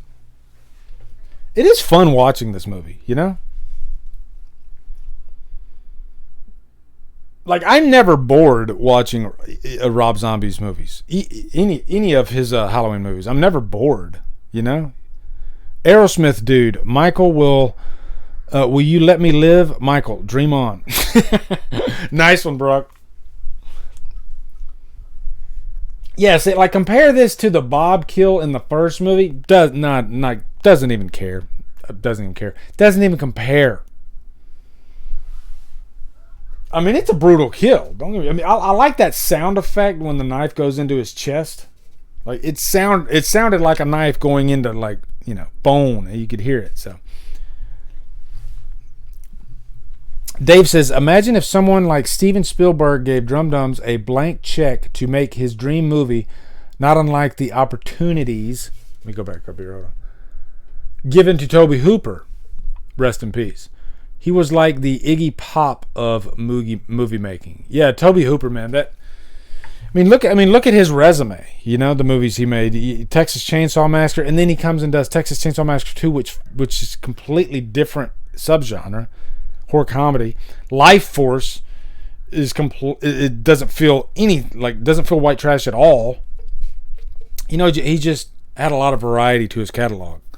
He's very great. I loved Tobe Hooper. Funhouse. The difference between Tobe Hooper and Rob Zombie is Tobe Hooper can write. You know, he can write really good characters, a really good script. That's where Rob Zombie fails in some of his movies. He's not the best script writer, you know? Welcome back, Beth. Linda is about to get killed, Beth. That's where we're at right now. She just stood up and she's about to get killed. Yep, he just grabbed her neck.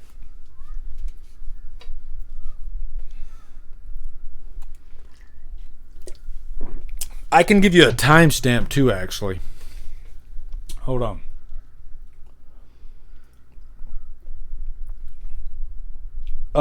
We are at 1 hour and 13 minutes. Holy crap. Did you guys know this version is 2 hours long? For some reason, I was thinking it was 1 hour and 50 minutes, but it's actually a full 2 hours long. That's a creepy shot right there of Myers carrying Linda.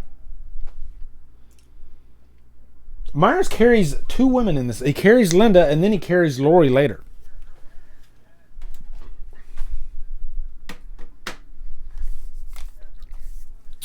There is from the Monkees. Trying to remember his name. I forgot his name. I wasn't a big Monkees guy. Okay, cut me some freaking slack.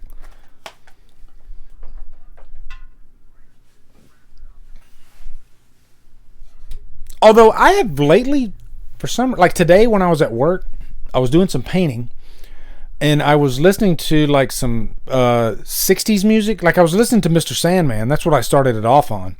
And then I was on Spotify. And you know how you can just like select one artist randomly and then just hit shuffle, and then it'll just pretty much create a station based on that artist. As Mickey Dolenz, thank you very much, Beth.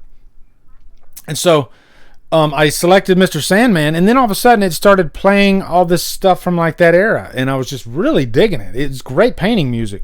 Like they were playing The Wanderer, like I'm the kind of guy that likes to roam around. The Wanderer. Yeah.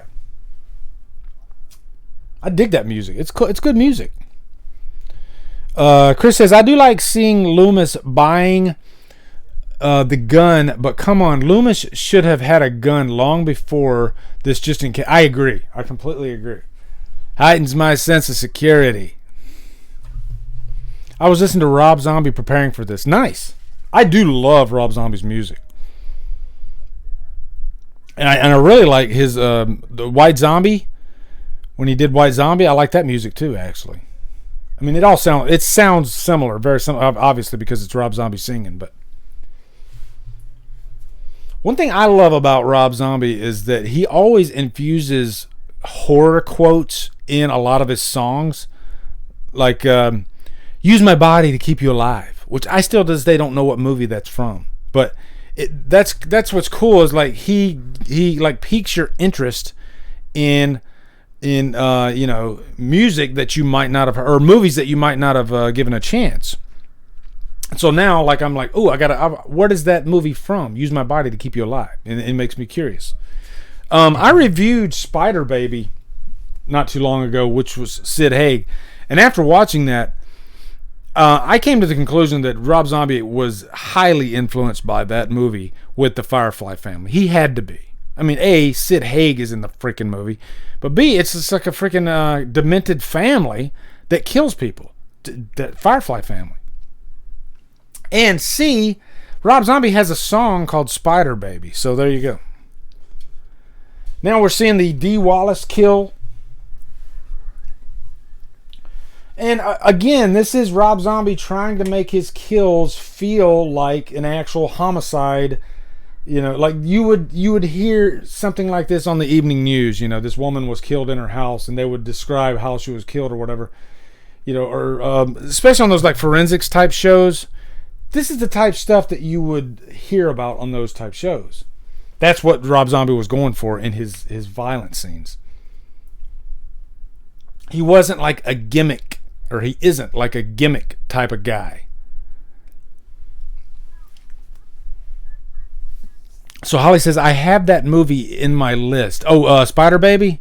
Definitely check out Spider Baby. I dug it. I thought it was really cool. And I'm trying to... Virginia. I love the character Virginia in that movie. She's the first one you see, too, that she's like, I'm going to catch my spider. And then she like throws the net over the guy. I don't want to give it away, but I love Virginia in that movie. And Virginia died like in 1984 of a car. The actress, she died. She was in a car accident. I was reading about her, and it's sad because she's really cool. Like, I want a T-shirt with Virginia on it. That's what I want.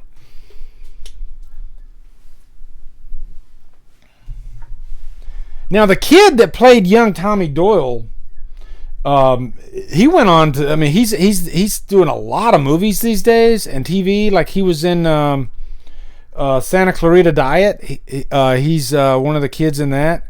Really, I mean, he's a talented actor. He's getting a lot of work now. I loved the Davy Jones cameo in the Brady Bunch movie. I don't remember seeing the Brady Bunch movie, actually. What's up, crew member? How you doing, man? What did crew member say? Somebody's laughing at crew member. Hold on. If you guys put a laughing emoji on there, I get curious. I want to know what's funny. Okay, hold on. Let's see. Thinks of Chucky and Bride saying music today sucks, then puts on Thunder Kiss.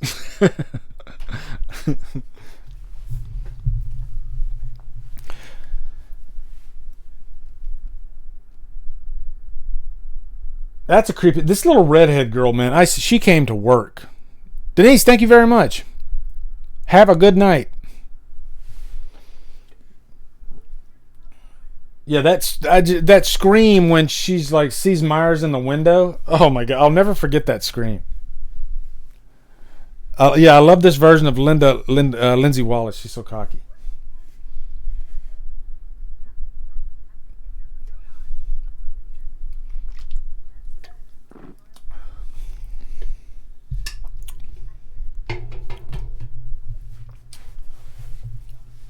How do you guys feel about Judy Greer in Halloween right now?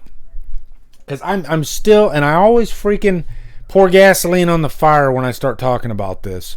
But I can imagine the chill bumps I would get if I saw Danielle Harris and Jamie Lee Curtis in the same frame. Am I the only one that like would get chill bumps seeing that? Like seeing Jamie Lloyd and Laurie Strode in the same frame?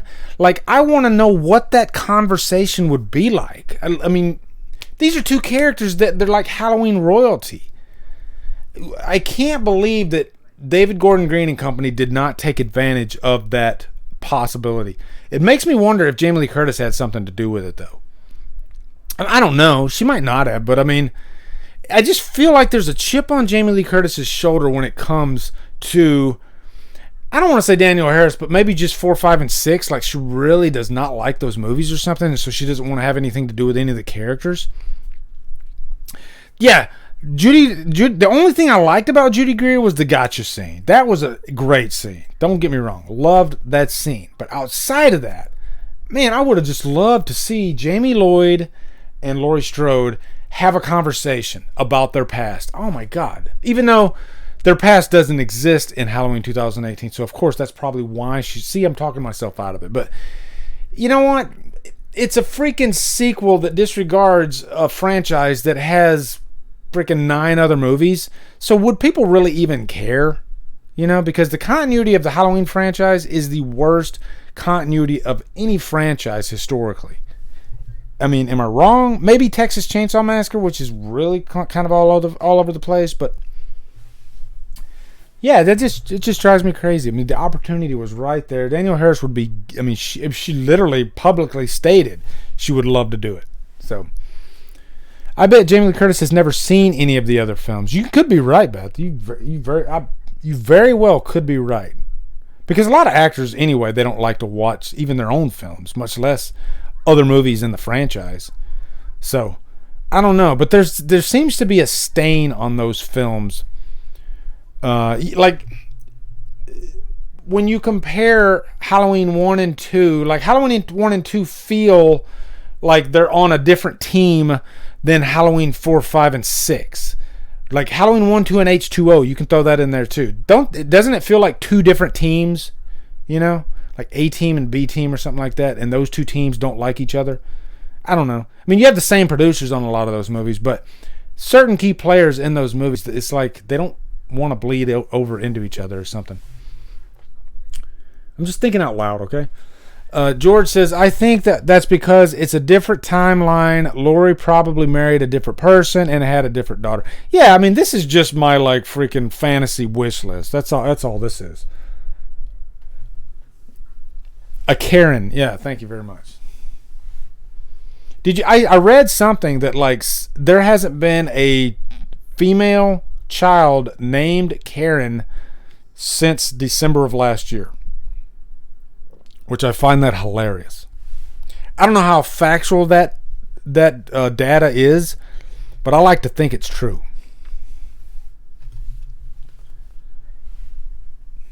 The Devil's Eyes.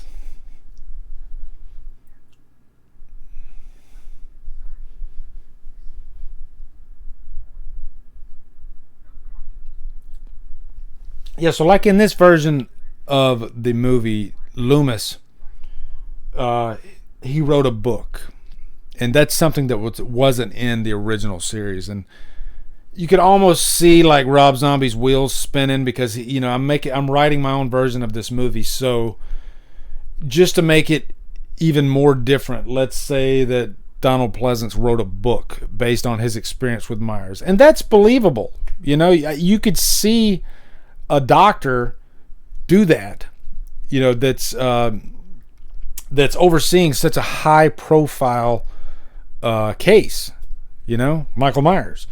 I could totally see somebody, I don't want to say cash in, but just, there's a story there to tell, so why not? So I don't have a big problem with Loomis writing a book. I think the big problem I have is what he turns into in part 2. Because there's a lot of people that have written books that aren't like money grubbing whores,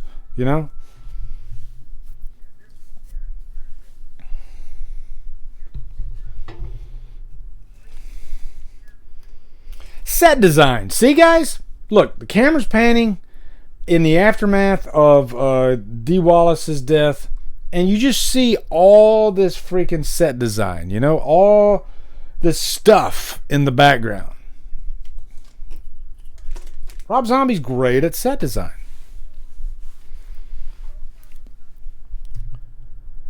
David S. says, funny, never thought of it that way, but Halloween definitely gets the gold star for a hard work movie. It's like watching a track team do a slow victory movie.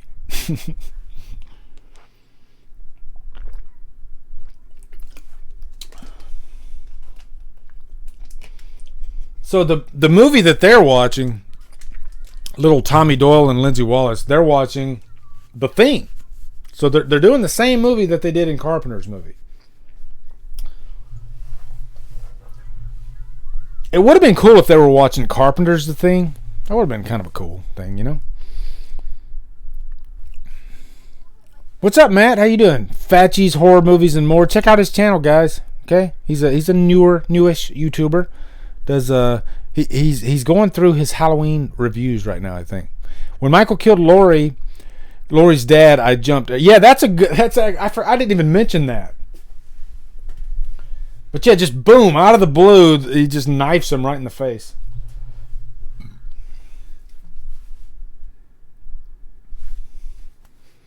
So you got Myers just like standing behind Annie and her boyfriend, just completely going at it on the couch.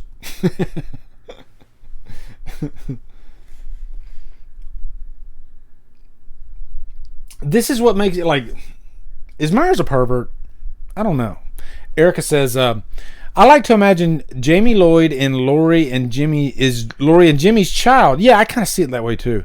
Let me dream. To be honest, I hope Karen meets her end and kills. Much love, Drumdums fam. Yeah, I want Karen to die. I do. For selfish reasons. I don't know. I kind of want her to die. I mean, because look at the death that Jamie Lloyd had in 6, you know? I mean, that's a freaking brutal death. So, I'm sure this is no shock to anybody that Halloween Kills is probably going to be pretty brutal, okay? I've heard that it's brutal as hell. So, it'd be cool if one of those brutal kills was Karen. What I'm scared of, though, about Halloween Kills, and I said I won't be talking about Halloween Kills, so I'll just say this one thing, okay? What I'm scared of about Halloween Kills is that all 3 of those girls are still alive in the movie. That's going to piss me off. You know, Karen and Allison and Lori. If all 3 of them live again in Kills, I'm going to get mad. Yes, Jesse. Hashtag kill Karen. Yeah.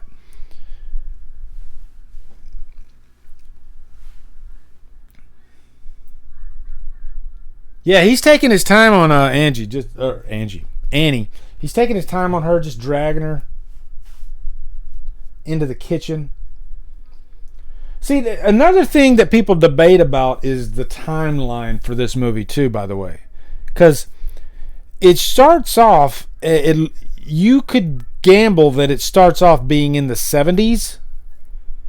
And then in the current day, like if you look at that TV that they just had there, this movie came out in 2007. That's when flat screens were... You started seeing a lot more flat screens in homes in 2007.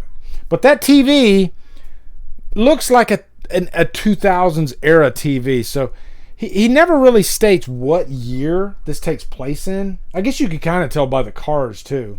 But I'm going to guess 90s. I don't know. I don't know if he's going for 90s or early 2000s, present day. I don't know. I don't know what Rob Zombie's Halloween is set in.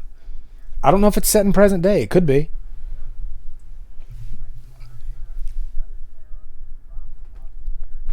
He's taking his sweet ass time with Angie because I don't even know who she is. He Thanos'd her. I like how Myers uses Annie as bait. Yeah. It's a good point, Holly.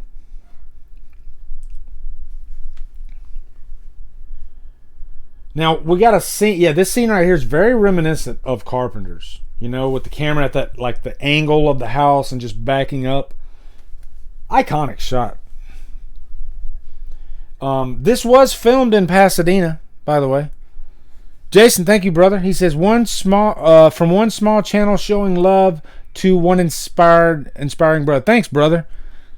Hey, check out Jason's channel too, guys. I like that Jason's been like he reviews like his vinyls that he's got, but he's got this thing where he'll cover just a scene from a movie, and he'll talk about that scene. So he's thinking outside the box, and I like that in a new channel. You know, he's trying different things, and I think that's what you want to do if you're a new YouTuber.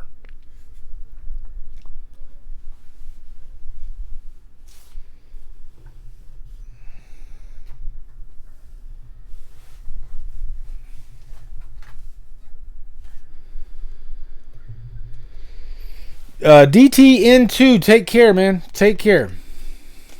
20 years ago was 1987. Oh, did they say 20 years later on the screen? I don't remember.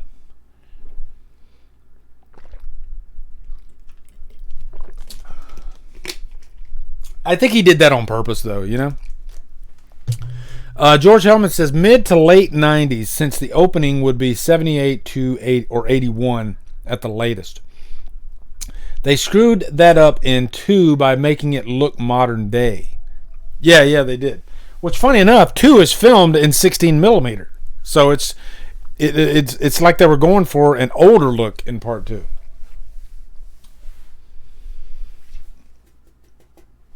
I love the look of 2. Like, I love that he filmed it in 16 millimeter because I think Rob Zombie was more excited about 2 because then this was his Halloween movie. This wasn't like copying anything from the franchise. You had that little opening homage to the Halloween 2 with the hospital, but for the most part, this was Rob Zombie's baby. So, and that's probably one of the reasons why I love part 2 so much, is just how different it is. Man, look at Tyler Mane just putting in the work here. He's just a really creepy Myers. You know, sometimes he walks like he was just walking slow, and then sometimes he's just like full force, you know? Like, she goes out the window, and I mean, he just comes like flying. You know, he's not slow at all.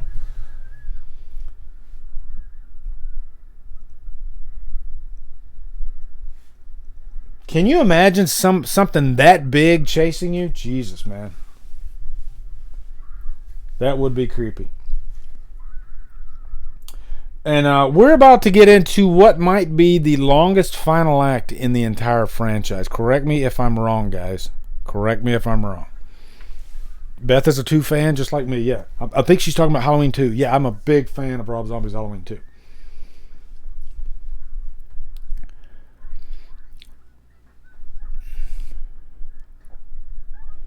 What's up, Kimmy? Kimmy Cordell, how you doing? Oh, here's that scream. If you watch like that 4-hour documentary too, they show every freaking scene. That's why it's 4 hours. They show every scene in this movie being filmed. And when they showed this, her screaming, you could see like Rob Zombie and the crew, they all started laughing because she's just so like into it.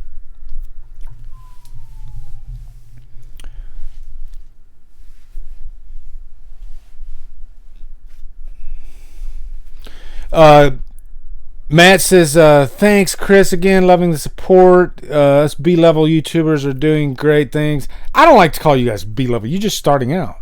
I mean, you know what? I always tell people, I started at 0. We all start at 0. You got to start somewhere, right? And I've been doing this 5 years now, guys. 5 freaking years. And one thing I get from a lot of people, a lot of messages I get from young YouTubers is they're like, I'm not getting the views. When am I going to start getting the views? And I think if I can remember back 5 years, my mindset in YouTube, it was a different landscape, I think, when I started back in 2015.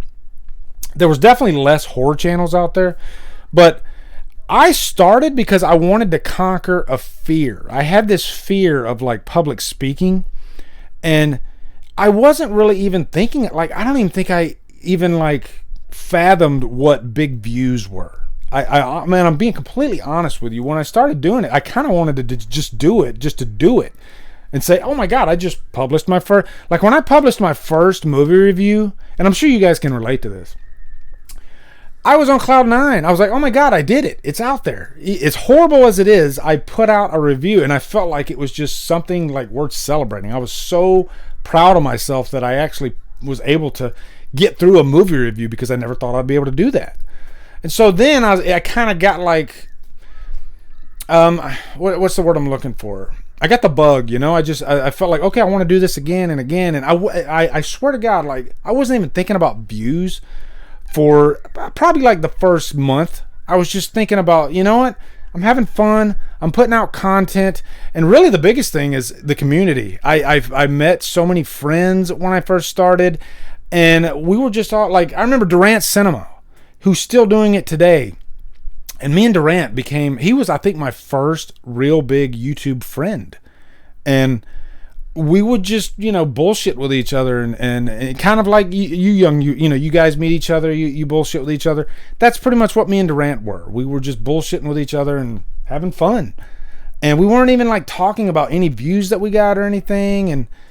But if I'm being honest, my first year, I was lucky to get 50 views a video. I really was. I'm not drunk, Shadow Band. I swear to God. I'm drunk off life. I'm drunk off Monster. So.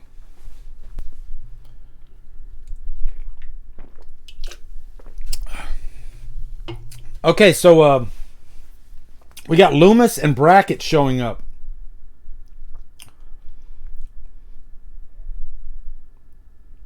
Can you imagine that, walking in and just seeing your daughter laying there like that? Yeah, that shot of Michael holding Lori, really cool shot. Yeah, I was mentioning that earlier. There's like 2 scenes of Michael carrying a victim.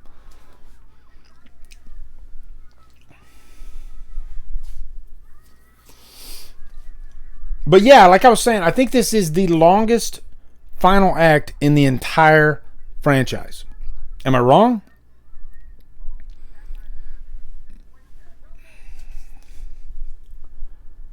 Especially if you watch the director's cut. Like, I mean, it goes on for, like, this is 2 hours. And right now we're at, let me see. Yeah, so we got like 23 minutes. So that's a pretty long final act.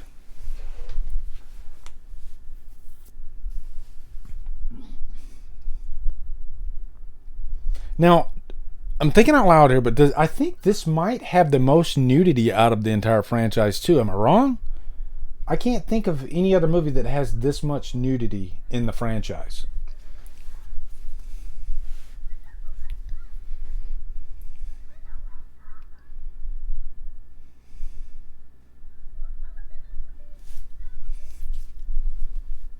I like this scene coming up right here. Because up to this point, you don't know what Myers is going to do with Lori. You don't know if he wants to kill her or if he wants to reconnect with her. You just don't know up to this point. So I like this exchange. She kind of tricks him, and then she stabs that big ass knife like right in his freaking shoulder. Jesus.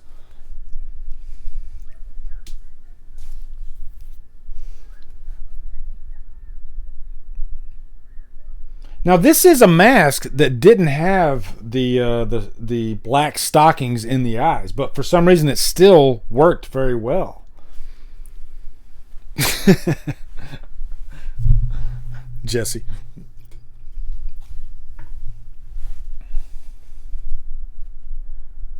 Yeah, so he shows her the picture.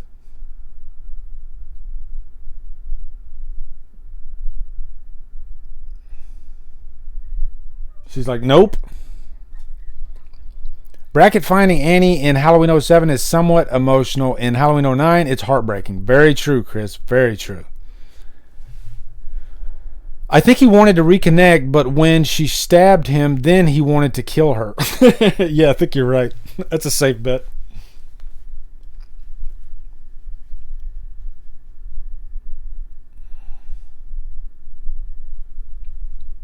Yep, he's taking off the mask.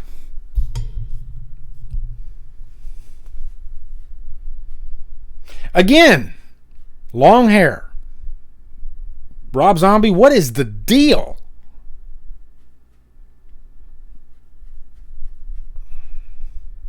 Myers is going to an Aerosmith concert. That's it. Can you imagine Michael Myers at an Aerosmith concert? He'd be dropping the fans like flies as he's walking through.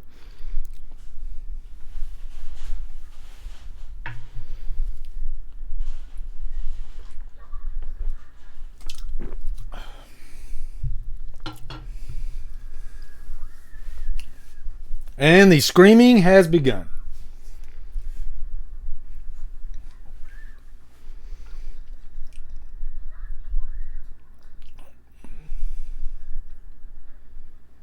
And I think after this she goes to the pool, and then we get more screaming. And then after the pool, she comes back into the house, and we get more screaming.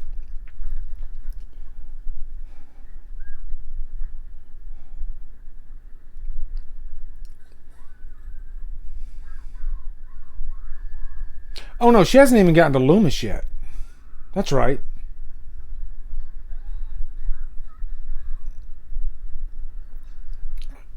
Screaming and please help me.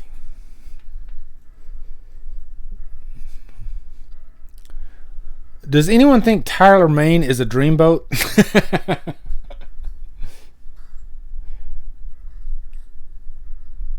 I guess when he's all cleaned up, yeah, he looks like a dreamboat, I guess. There's a question for you guys. Who is the best looking Myers actor? You know, like with the mask off and everything. Okay, there's a question for you guys. Who is the Myers hottie of the group? All right.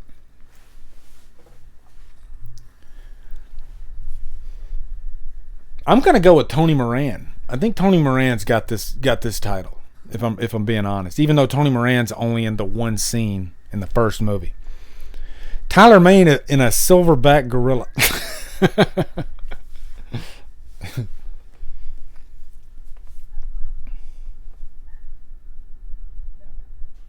Now, this scene right here in the pool, if you look at Cole Edit's version, because there's like no music right here, right? So in Cole Edit's version, he puts The Shape Hunts Allison over this scene, and it actually works pretty well. Myers' 100% hottie is Tyler Maine. There you go. Holly says Tyler Maine. David Hess says, by the way, I love Drumdums, but Rob Zombie, not so much. It is a personal thing. Glad he saw my comment. He liked the YouTube horror review, Iggy Pop, so pay attention. There you go.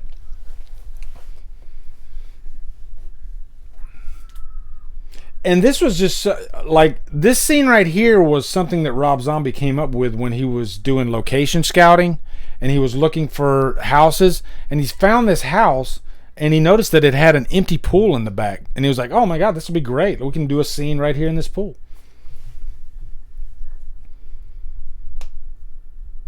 Like, Loomis, what are you doing here? I'm trying to kill her. Oh, and Dick Warlock has my fancy as well. I will go with Tony 2. They're handsome dudes. Let me go back up. Nick Castle, Don Shanks, and Tyler Maine. I tell you guys are giving me answers I wouldn't have come up with. Don Shanks looks normal enough. I'd have to go with Don Shanks as well. Wow, some love for Don Shanks. I didn't expect that. He's got that Indian vibe thing going. Don Shanks is a sweetheart of a guy. You know? Like, if you look at like interviews with him, just like the nicest guy. Really, all these guys are really nice guys. You know, these stuntmen that play Myers. I follow Dick Warlock on Instagram. And he's an active poster too, actually. I mean, he's up there in age too. But Dick Warlock, he always like posts like funny stuff sometimes.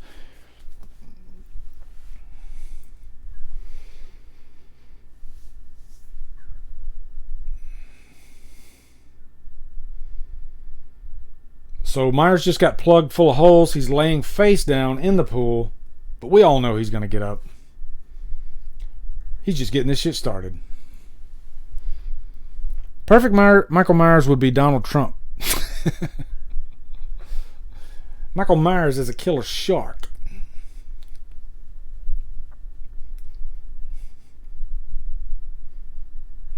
You guys' comments are much more interesting than anything I have to say. Skinny shoulders. I don't know if is he talking about Michael Myers or is he talking about me? Do I have skinny shoulders? Let me see. Hold on. I have average shoulders. Okay. Don Shanks seems like such a righteous dude. Yeah, man, he does. He really does.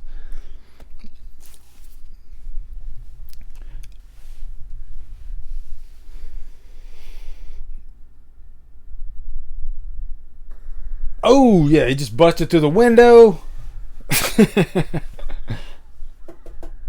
You know what? One thing I gotta say about Scout, though, is, I mean, she really put in the work, you know? She didn't half-ass anything. Now, this is the scene where the Workprint, where the movie ends, in the Workprint. You know, the cops show up behind Loomis, and then they kill him. They shoot him, which is kind of just a boring ending, you know? So, I like the theatrical and director's cut ending better than the Workprint ending. I mean, it definitely extends the final act out, but I like the idea of Myers just rushing her, and then they come off over the balcony. I always wondered, like, what is she like? She's shoving her face between, like, isn't that like a pocket door? Maybe it wouldn't slide open or something. I don't know, but she's like shoving her face in there.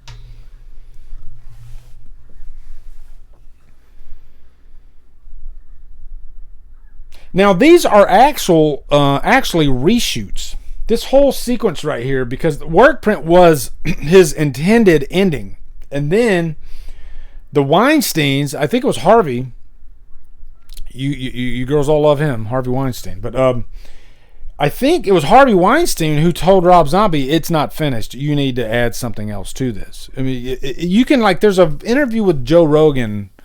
Watch that interview with Joe Rogan with the Rob Zombie. It's pretty interesting because he talks a little bit about his dealings with the Weinsteins and how he would be filming a sequence in a movie, and then Weinstein would just randomly call him on the phone and say, hey, I got an idea, why don't you do this? But then Rob Zombie would be like, well, I would have to completely disregard everything I just shot because it throws off the continuity. You know, they didn't think about stuff like that. They would just think about ideas that they had, and then they would just call Rob Zombie and expect him to just. So he said it was kind of a nightmare shooting under them. But I gotta admit that, you know, I think they were right in this instance. I think it wasn't finished with what, you know, ended. It was just boring. It was a boring ending in the Workprint.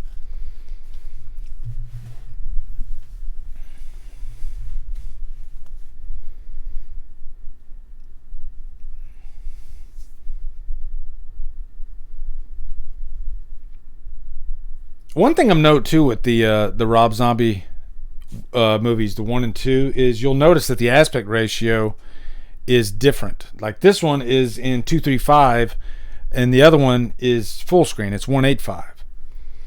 So I don't understand why he did that. Like he didn't want to, because usually when the same director does 2 movies in a row, this is his full vision. Why not try to have a thread of like continuity through it, even visually, you know? And this one was shot in, I believe, 35 millimeter. If it 35 millimeter or super 35, but I think it was 35 millimeter. And then the next one was shot in 16 millimeter, which I like the look of the second movie, but it would have been cool if he kind of stuck with the same format for both.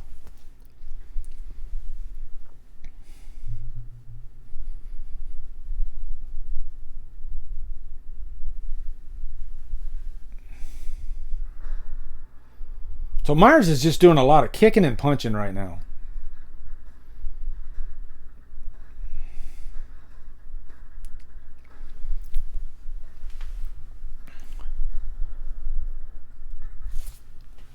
Tyler Mane was replaced by a smaller actor in certain scenes. You can tell if you look close. Oh, I didn't even know that. Really? In the reshoots? Huh. Yeah, maybe Tyler Mane wasn't available on some days or something like that. I just remember, if you watch the 4-hour documentary, they cover the reshoots too, and I believe there was like a couple weeks between the finished film and then the reshoots. And so when Rob Zombie's coming back to do the reshoots, which is mostly just this last act here, he seemed tired and he seemed annoyed, and he just seemed like, I just want to get this over with.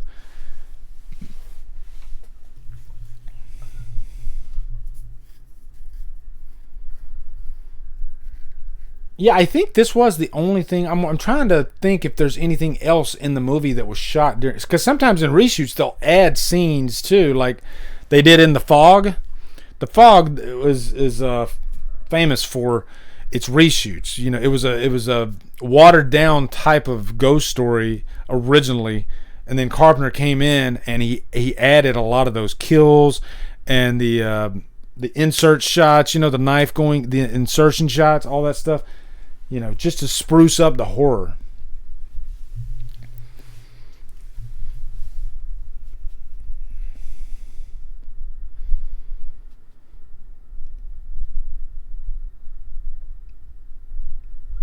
But a lot of this does kind of seem like just like runtime padding, you know? And now you got him like thrusting the 2x4 up into the ceiling.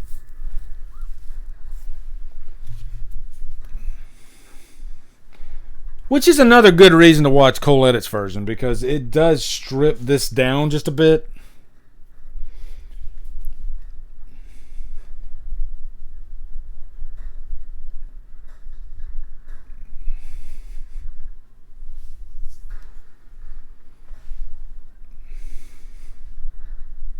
But I mean, the one thing is this, like, this feels like what you would get in a Halloween final act. You know, you would, I mean, this pretty much just, you could plug this in any other movie in the franchise and it wouldn't stick out like a sore thumb. You know, it's pretty much just Myers going after the final girl. So, yeah, ungodly long. Yeah, I agree. Jesse's got some interesting comments in there.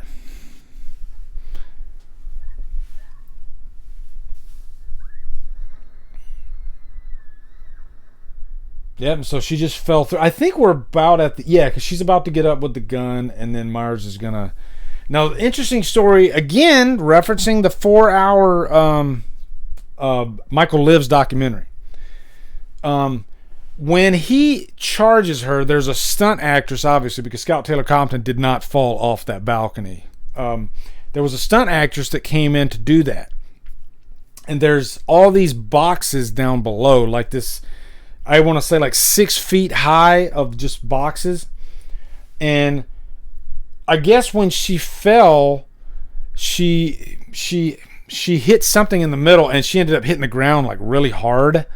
And you can hear her like screaming. And I guess they had to like send her to the hospital. Like she got jacked up like really bad. That scene right there when she just fell. Yeah, so that poor stunt lady got jacked up really bad doing that scene. And you can see it. You can see on the documentary. They literally show her falling down. Now, I do like this. When you got Lori just like straddling Myers and she's got the freaking gun. And then she starts screaming Texas Chainsaw Massacre style. I think he wanted this to have like a Texas Chainsaw Massacre type ending. You know, with her just screaming and then the credits start rolling.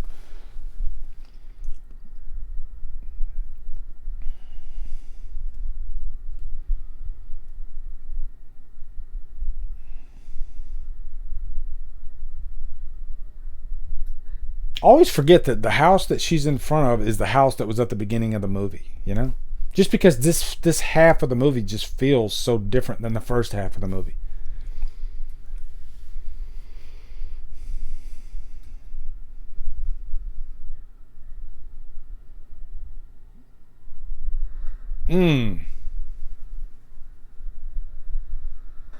Boom. Right in the face. This movie is way better not watching it and just talking about it. Yeah, Mikey. It's a fun movie to discuss. I mean, I didn't shut up for an entire 2 hours, guys, okay? So, I apologize for that. But there's a lot to discuss in this movie. There really is. But I would agree with Tom Lundgren. The second half is... I wouldn't say great, but it's definitely better than the first half. I do enjoy the second half for what it is. But yeah, guys, we did it. We got through Rob Zombie's Halloween. That was a lot of fun. And overall, like when you guys watched it, did you enjoy it this time? Or were you probably weren't even able to pay attention to it too much because I was talking over the whole thing. I'm so rude, but it is a commentary. So Rob Zombie's Halloween 2 director's cut better be next. Doug, I'll have you know, I've already done. Me and Jason Smith, we did a full commentary on Rob Zombie's Halloween 2. Did we do the director's cut or did we do the theatrical? I don't remember. I don't remember which version we did, but we did do that. So if you guys want to see a full commentary with me talking with Jason Smith, who is a very intelligent guy and knows his horror. I mean, Jason Smith, man, he's seen like everything. And we both were gloating because we're both big fans of Rob Zombie's Halloween 2. So it was a love fest for the movie, but it was a fun commentary. We had a good time discussing it. This was the first Halloween movie I saw in the theater, so I have a soft spot for it. Plus, I was still high off of The Devil's Rejects when it came out. Yeah, I could see that. You know, and as with any, like, there are fans of Resurrection that it was the first movie they saw in the theater, you know? It's just a nostalgia type thing. But it was a fun commentary, guys. I really enjoyed hanging with you guys. I hope you guys stay safe out there. Hopefully we can just get through this freaking pandemic and be done with it already and move on with our lives and get back out there. But you guys make it bearable, you know, just chatting with you guys and hanging out with you guys. So this was a lot of fun. But next week, next Thursday, we're going to be doing Fright Night. Okay, which is I think Fright Night's my favorite vampire movie. That or Let the Right One In. Those two are like my two favorite vampire movies. They're so different. It's tough for me to decide which one I like better. But yeah, it was a lot of fun. Thank you, Jesse. Yeah, man, you guys are horror fans. Just like we're all friends here, you know, just chatting about a freaking movie. So, of course, I like interacting with you guys. Otherwise, what's the point, right? There you go. Yeah, like Eric says, love you all. So, yeah, Mikey Weiss, you said it better than I could, brother. Peace and love, everyone. Have a great holiday weekend. Have a great Labor Day, guys. Okay? Peace out. I'm going to close it off. You guys take care of each other.